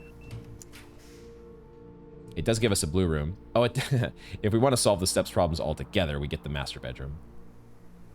We could take that, but I want the blue memos here. I want the blue memos. Storeroom, we don't need the resources, but I want the blue memo. And I don't want to spend a die here. It doesn't get us... None of these have fireplaces. Although, there's a grill on the patio. Could that count? that has a fireplace, doesn't it? No, wait a second. What am I thinking? What am I thinking? I'm thinking of... I'm getting my stuff mixed up. The Cloister does not care about fireplaces. The Cloister cares about rooms with an animal in it. Rooms that have animals. Not fireplaces. That's an experiment. You do the laboratory experiment that gives... that triggers off of rooms with fireplaces. I totally got that mixed up and was thinking the Cloister was that. Okay. The Cloister wants animals. None of these have animals. So we'll take a storeroom here. I'm not going to redraw for just to try to get some animals. It's also an upgraded room. See, this is why I love this experiment, because it just procs when I'm least expecting it. All right, now I could see this being a room similar to the attic, where there are a lot of potential nooks and crannies for a blue memo to be hidden. We already have, there's already sort of a hidden blue memo here, a Swimbird memo, but I don't think that's not the memo that applies to blue tents, right? So where is the blue tents memo? In the instances that we've seen today, I didn't have to look that hard. It wasn't some crazy hiding place that you had to be standing at the picture-perfect angle to see. There it is. There it is. Okay, what is this saying? There are 6 permanent additions. Ah, there are 6 permanent additions. Yeah, okay, well, I think we've got all the permanent additions then. 1, 2, 3, 4, 5, 6. You would only be able to read this memo after having this permanent addition. But it's possible you might not have got the satellite dish yet. Or who knows? Any of the others. There's a possibility that you could be this late in the game without getting the apple orchard. It's possible. Especially if you're like me and you just happen to overlook the one photo in the dark room, or maybe it hadn't even lit up the dark room yet. It's possible. Okay, cool. So we're getting blue memos, guys. They are there. They just need to be seen by the blind YouTuber. That's all. That's all that has to happen. Ay. Okay, just need steps to get to the kitchen. We're still fine on that front. There's a parlor, and that gets us to the corner, and it gets us another parlor solve. I'll take it. It gets us another...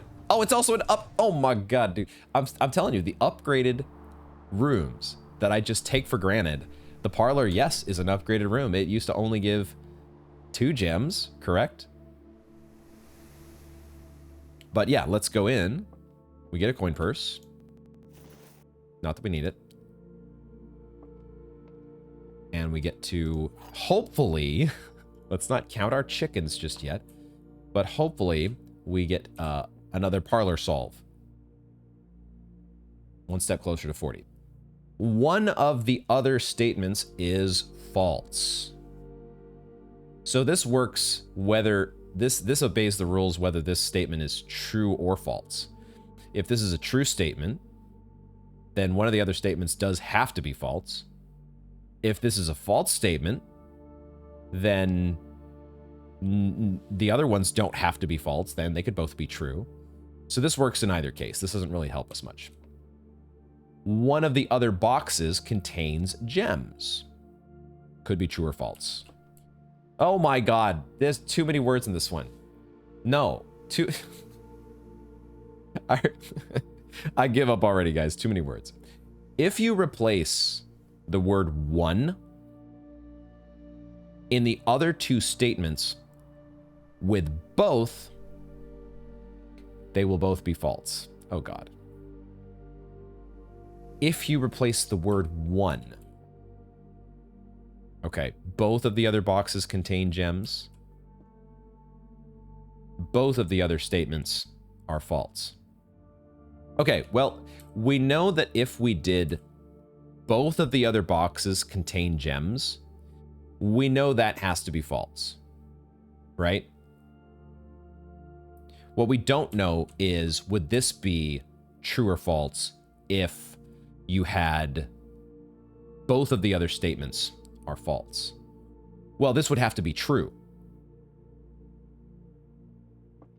Interesting. Yeah, this would actually have to be true. If you said both of the other statements are false, this would have to be true. Which means that this statement is false. You cannot have both of these be false if this is if they're saying both instead of one. This has to be false. Because this has to be true, correct? Okay, so that tells us something. We've got a false here, required, which means that this is in fact a true statement. Does it mean only one of the other statements is false?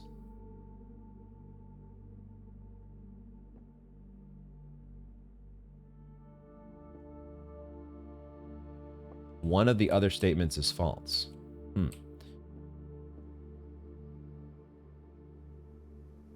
If you replace the word one in the other, they will both be false. We know that's false. If that's false, though, if you replace the word one with both, if you negate this statement, both of them being false, at least one of them has to be true. Oh, this is a toughie, man. I'm getting mixed up already.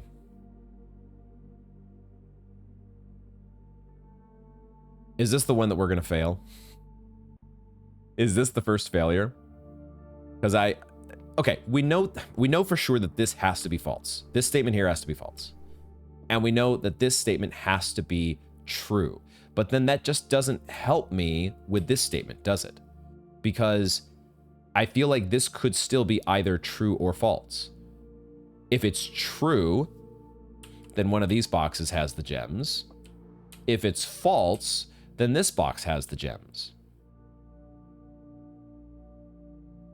And it works in either case. But maybe it maybe it has to work in the case where this is false, because otherwise you wouldn't be able to know definitively which box it's in.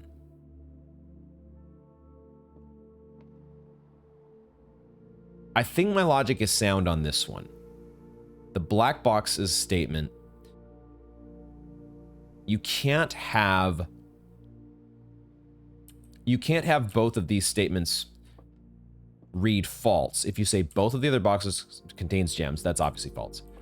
Both of the other statements being false, though, cannot also be false because that would give 3 false statements.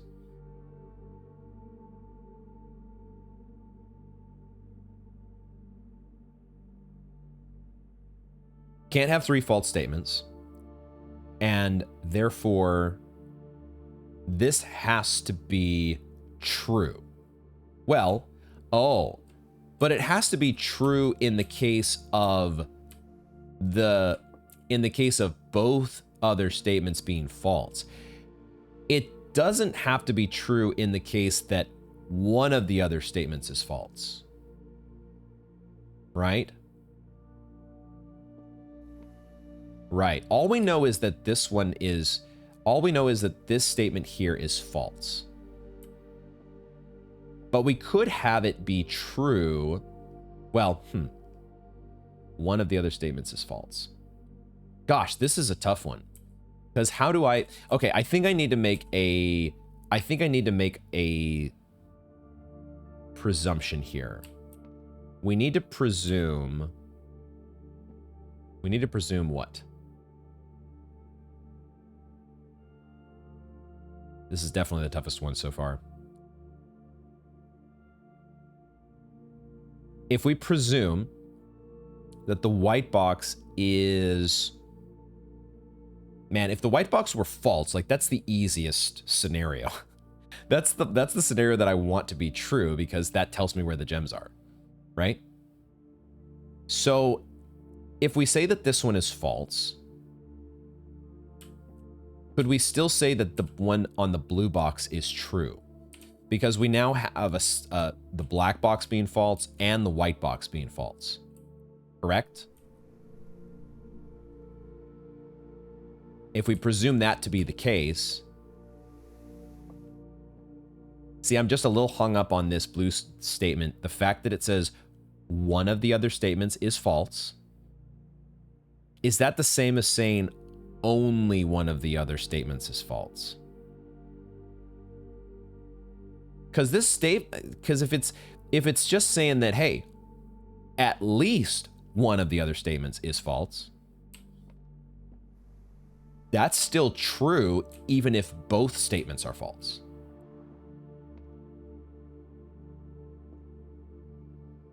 But that's a different story from only one of the other statements is false. And I feel like there's some ambiguity in this phrase. I'm scuffling on this one, guys. I think our perfect parlor record is in doubt. It's in serious jeopardy right now because I'm having trouble on this.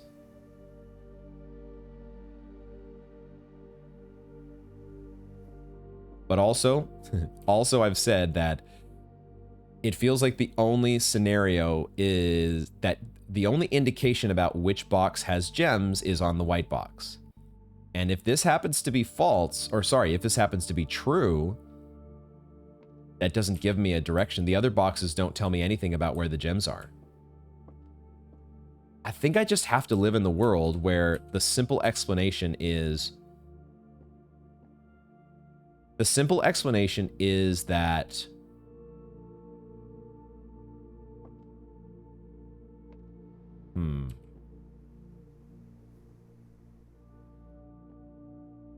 I think the simple explanation is it has to be in the white box. Because like I said, I can't tell whether it's blue or black if the gems are not in the white box. If this statement is true and it's in either blue or black, I can't tell which one it is. I'd have to flip a coin, and the game is not set up that way for you to flip a coin.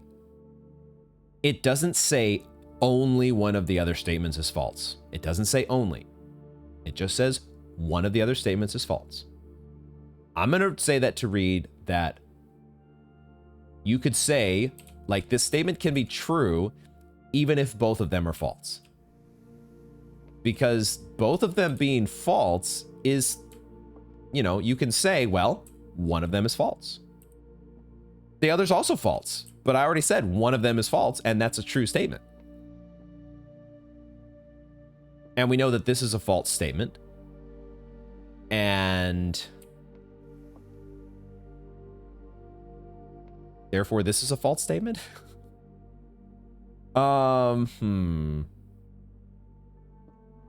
I feel like I don't have a definitive. This is the one I feel the least confident about, and I kind of hate this one because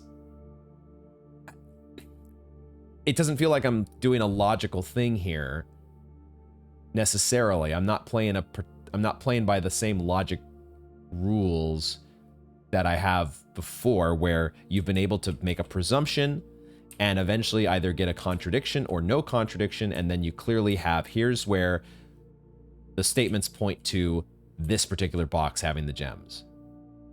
In this case, I only have this box that indicates anything about gems. I think it has to be the white box.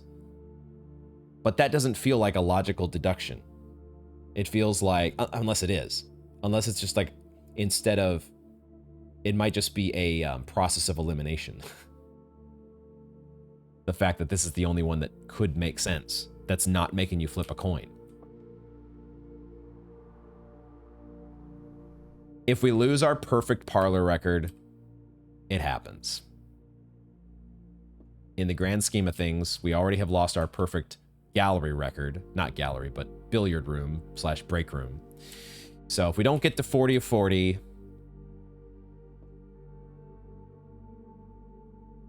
I'll be sad. But I'll have to live with it because it is in the end just a game. And I don't see any other way. I can't wrap my head around any other world, and I feel like I've already spent way too much time on this. And there's only one way to find out. We don't need the gems. We're not breaking our draft at all if we don't get these gems, so that part is fine. So screw it. I got nothing else to do but screw it. Okay. All right. Okay. Perfect record is intact. Oh, breathes heavy sigh of relief. Gosh. Let me know if you guys were on the same train of thought there as me. But I feel like that was the only way. That was the only way for you to know. But I still didn't feel certain about it. I hated how that one made me feel. Oh, at least we got there. At least we got there. Okay. On to the next. Oh, it's a boudoir. Okay. Gives us a couple of redraws for whatever reason. It is also an upgraded room. It's an upgraded room, and that's another crate that's out of my game. Let's go. I'll take the step. Couple steps to get my dice and my gem and be on my way. Sweet. Oh my god, I'm so glad. I would definitely have been a little bit bummed out if our perfect parlor record, man. Don't do it to me. Not now. We're so close. We're so close. 12 steps. We are, I think, let's try to draft the last room in the cloister. See if we can get that, I don't know, bunk room, right? Bunk room or some other dovecote. Animal room. Let's get a couple stars here. The hallway's an upgraded room. No animals in these options, so I will settle for the hallway. I can't rotate it, but that's fine. I don't even care necessarily about getting the key in the hallway. I just want another crate out of the way. Let's go.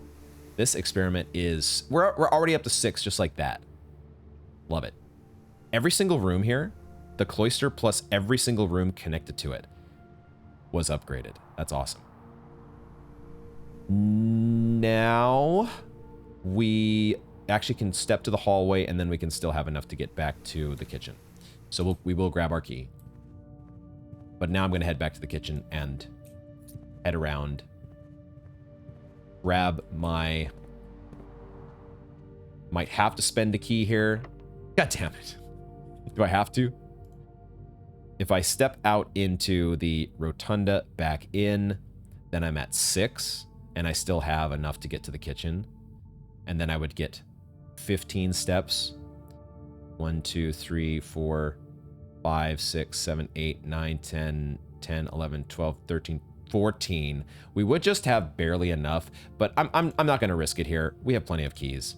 The vestible's just being a little bit unkind to us here, but let's not be too adamant about Or let's not be too miserly with our keys. I know we're Scrooge McSimon over here sitting on our massive pile of gold, but let's not be that greedy now, shall we? Draxus Online. Make sure I'm going the right direction. No need to be overly greedy with our key situation. Tomato soup, though. Sweet. Okay. And we have just enough now. Is there anything else that we want to do on the way back to the Spare Master bedroom? I think I probably need to go straight there, although it would be nice to draft the workshop. It would be nice to just draft that dead end there and get a dead end there, but we can probably come back to it. So we'll just head straight for the bedroom. Not risk anything else. I did pick up my treasure in the treasure trove. So that's taken care of. We are ending our day in the treasure trove, ultimately. That's the ultimate objective. So we got our coat check over there to drop off probably our crown. Get our crown back in the regular loop. And we've got our twin trunks here in the entrance hall.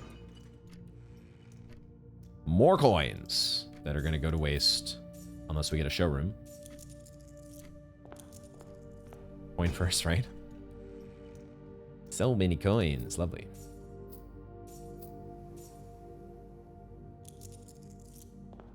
I'm at 10 steps. If I were to go draft the room up above the workshop, that would bring me back to 6 at the entrance hall. 5, 4, 3, 2, 1. I actually would have just enough to get to the Spare Master bedroom. All right, fine. We can afford it. We can do it, guys. We can do it. I don't even I might not even need to step into the room if I get... And now the Dovecoat shows up. If I got something here that is just...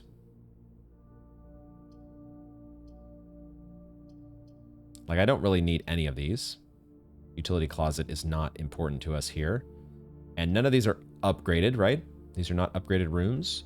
So I think we can afford to use a die here. See if we can get an upgraded room. Or a showroom. Okay. There was our showroom that I was looking for.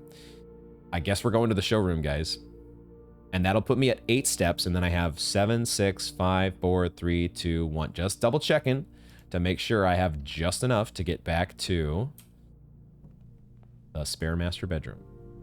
Okay. Now, there is a chronograph. I'm not sure how many tomorrow rooms we have left to draft, but I will definitely at least take this. And I guess we're taking an ornate compass, and the emerald bracelet is going to be... None of these are needed because we don't have... I'll take the emerald bracelet just because otherwise I'm not spending my coins. But there's no moon pendant here, so none of these are carrying over to tomorrow. So it's not that important. I think we do have a couple dig sites that we never got to in the courtyard. So there's a turnip possibility here. And we do get one, so we were even less constrained than I thought. Cool.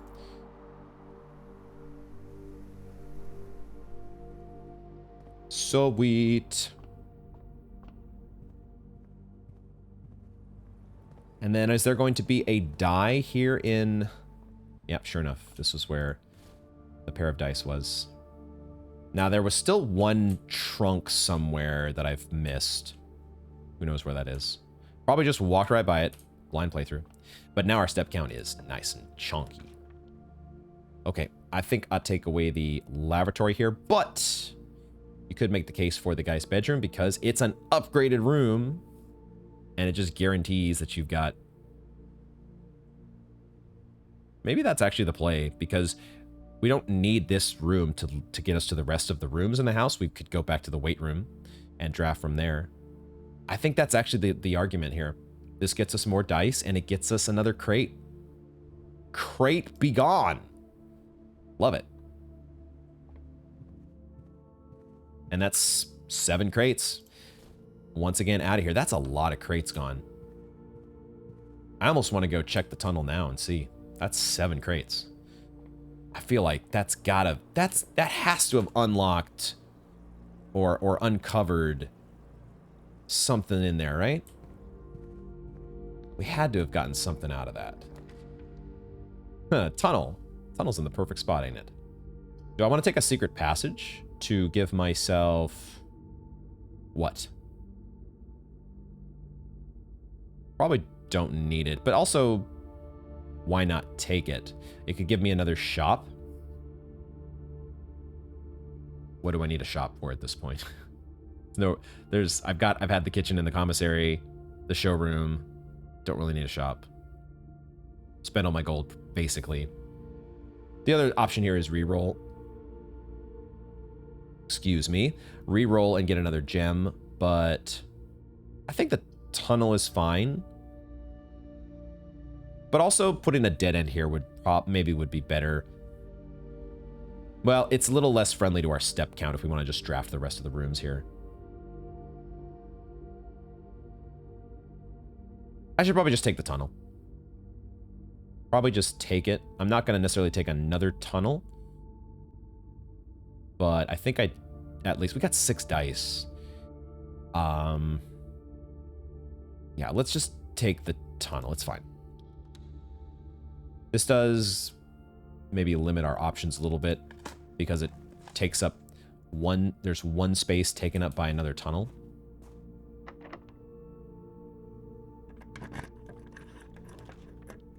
Aha, Great Hall.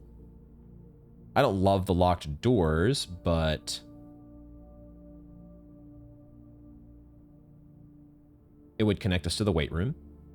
And from there, oh, we do have, interestingly, we have the rotation option here. I guess that lets me, oh no, okay, the Great Hall cannot be rotated.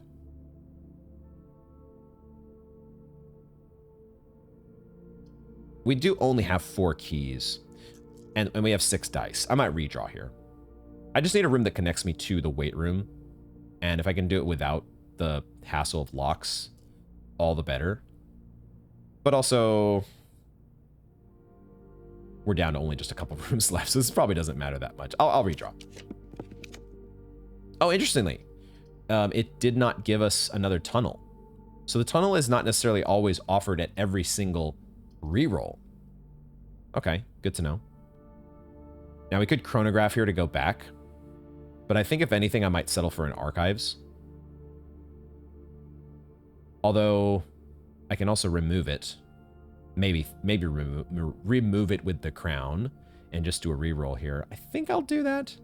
If I don't have to get the archives, I'd rather not. Let's go ahead and remove it, and we still have 5 dice if we need. Yo, what the hell? The rumpus room has showed up. Well, I'm way too curious to not take a rumpus room. I have a feeling that Alzara is not... We're not going to be able to activate his machine. But also, this is the first time that we've had the rumpus room offered. Since Alzara said, I will have nothing more to say for a while? Is that what he said? I think I'm taking the rumpus room here. I'm way too curious. And it still connects us to the other part of the houses here, the rest of the house here that we want to draft.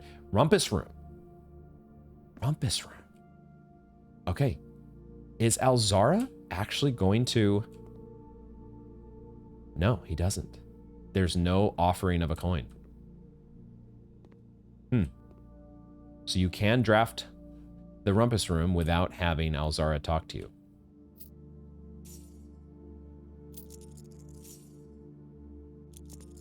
It's so funny because we have this set to commonplace, but it never shows up. So rare. And now Alzara is silent.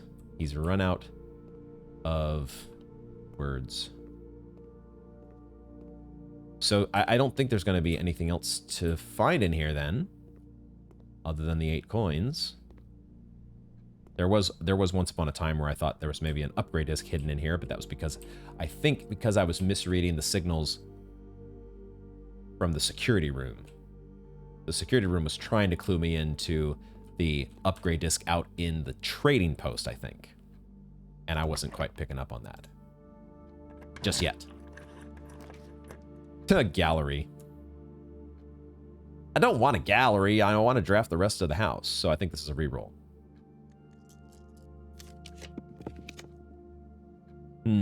Okay. Could settle for the classroom. Don't want to settle. I can come back here with the chronograph. Yeah, I would like to have doors on both sides. I don't want to go back around to the weight room to draft the last room over there if I can help it.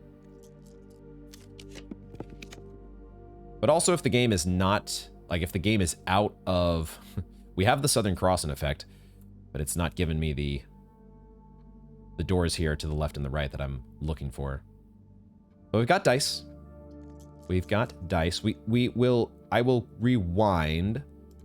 I will preserve my classroom as a last resort if the game doesn't give me anything better. All right, now I'll take a gymnasium. Don't love losing the steps, but it's okay. We still have plenty to go back out to both the tunnel and then come back to the treasure trove, even with taking the gymnasium here, I think.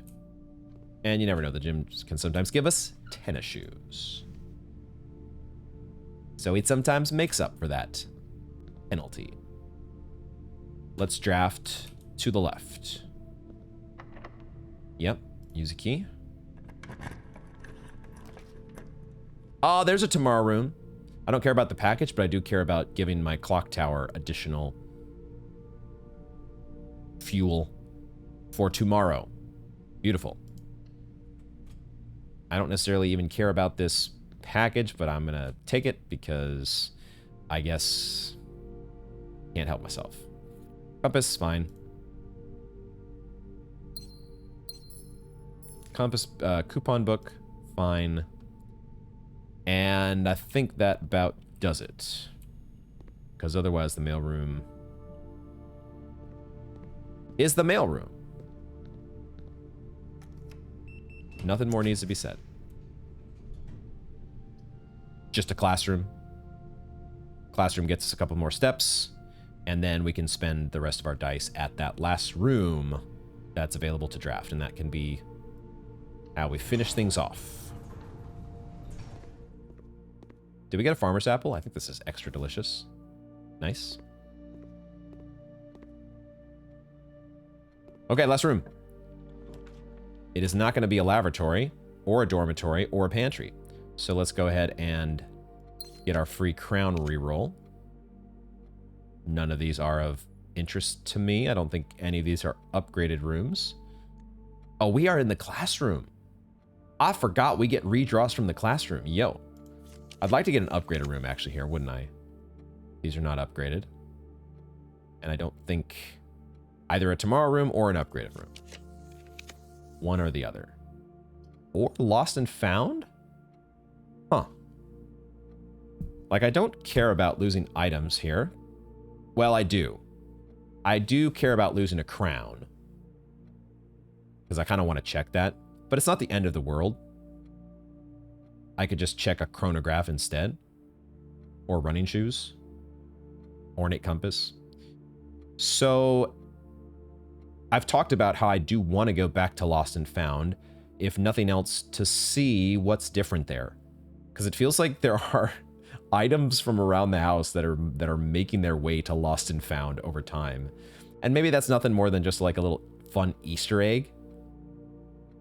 But it does make me wonder if there could be some progress unlocked by seeing what items show up in Lost and Found.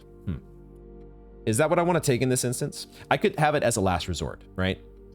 Because of the chronograph. So we can use our redraws and come back to Lost and Found if we really don't get anything better. None of these are upgrades, and they're also not tomorrow rooms. So we rewind and redraw.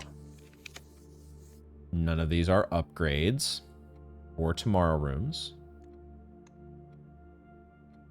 Last classroom redraw. There's an upgraded room. The nursery does count. And the bunk room as well. So do we want an 8th crate removed? Is it 8? Maybe it's 9. I'm not sure what the count is up to. Or do we want to see what's in Lost and Found? Honestly, I think the crates are the more important gambit here. Crates, crates, crates, crates, crates. So I think I just take the nursery and get those additional steps. And that's how we finish off our draft. We'll get back to Lost and Found at some point.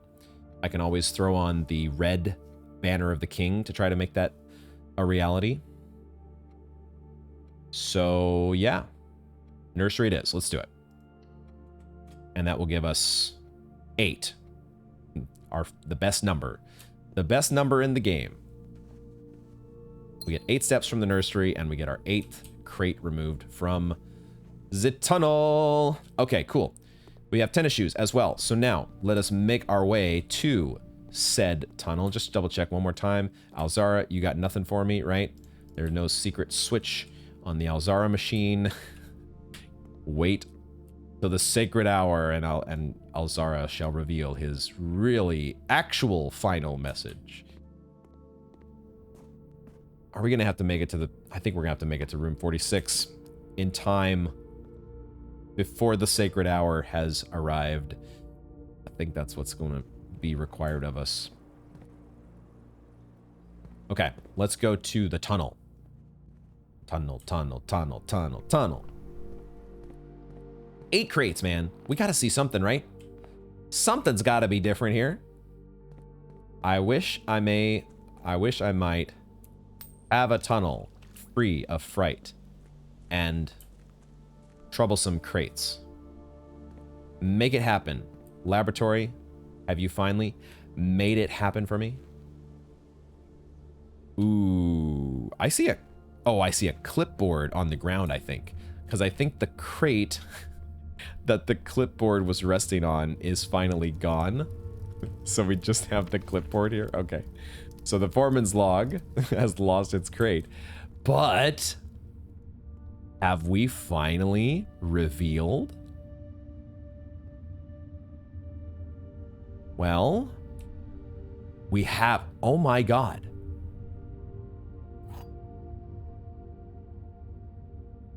There's a file cabinet key here for the archives. There's also a miner's hat.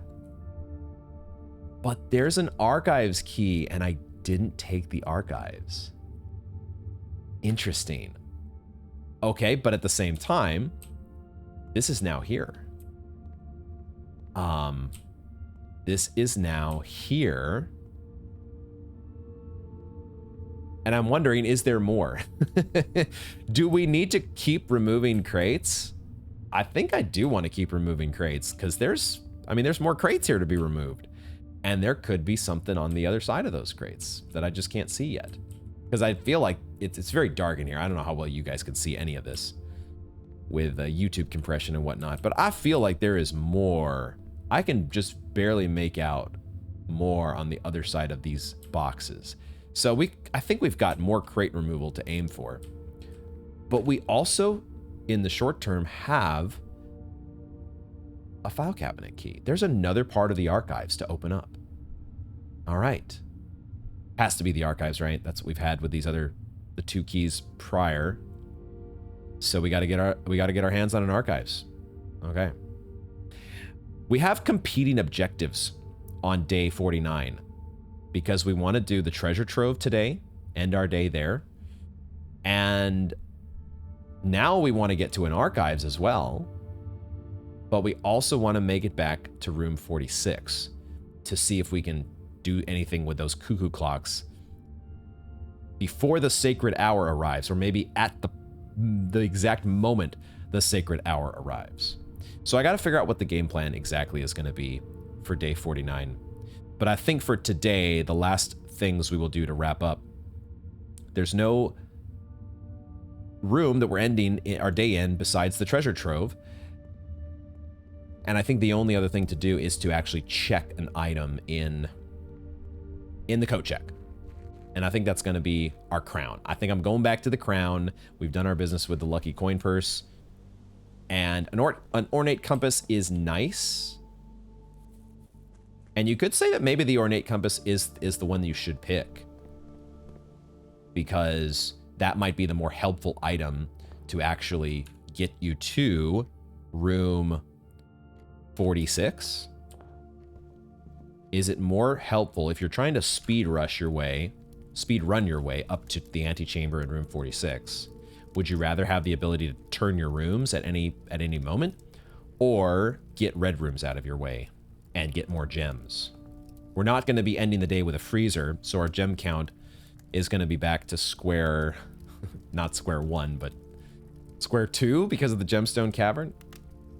Whatever the case may be, we are going to need help in the gems department on day 49 to start our day, which I think makes the crown the right pick. But I can definitely see a case to be made for the ornate compass, just having that as soon as you get your hands on a coat check. You could also say the emerald bracelet is the other, like, just completely relieve all gem concerns altogether. Don't worry about getting your hands on anything. Actually, you know, in reality, maybe what I should have done would have been to get the master key from the showroom. That might have been the real 5-head pick. Get the master key, keep that in the coat check. Now you just draft the tunnel. Just go with orange on the banner of the king to start your day. Get a tunnel. Pick up the Great Hall at some point to open that antechamber door. And then you get the tunnel that gets you all the way to the antechamber ASAP. You would have to go out to open room 46 down in the inner sanctum first to make sure you get there, but that's kind of I guess I was assuming that was going to be the case. That's sort of a prerequisite. We don't need to check this cabinet key because we can just go out to the tunnel and get that. So yeah, okay. All this blabbering, all this time me blabbering, yeah, I don't know. It could be. As I'm thinking about it, we might just want to check this emerald bracelet.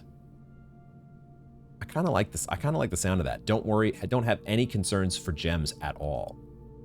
Just take the bracelet. Huh. That is an interesting one. I'm not sure about this, and this is definitely a decision that I could spend who knows how long overthinking to death. And it ultimately probably doesn't matter all that much. But I love making these decisions. We're going to have lots of keys, though. That is the thing. We did the clock tower, and we're going to be good on keys. So as long as we have things... As long as we have what? As long as we have... I'm going to check the crown. I feel like it's more in style. If nothing else, the crown might not be the objectively best item necessarily, but I feel like it's the most stylish item and the most on-brand item for Simon, who is now officially, you know, part of the royal lineage. So we're going to try to make it... We'll see. Day 49, maybe we will... Our main objective will be to hurry our way to room 46. And otherwise, I don't think there's anything else to do today. Blessing of the Monk is online, and the treasure trove is where we're calling it. Because whether we speed run to the antechamber / room 46 or not, whatever we decide to do on that front, at some point tomorrow, at some point we will want to make our way out to put a treasure trove in the outer room. I'm excited thinking about that, but also a little nervous because supposedly the true treasure of the trove does require a key. So even if the treasure trove has something different when it's in the outer room, are we going to have the right key? We ended up with an architect's castle of prayers. Okay, yep, the throne room makes it a castle. The chapel and the cloister and the shrine as well. And 6 drafting rooms. Okay. Cool. Fun draft today. We kept our perfect parlor streak alive. We got a nice clock tower for tomorrow.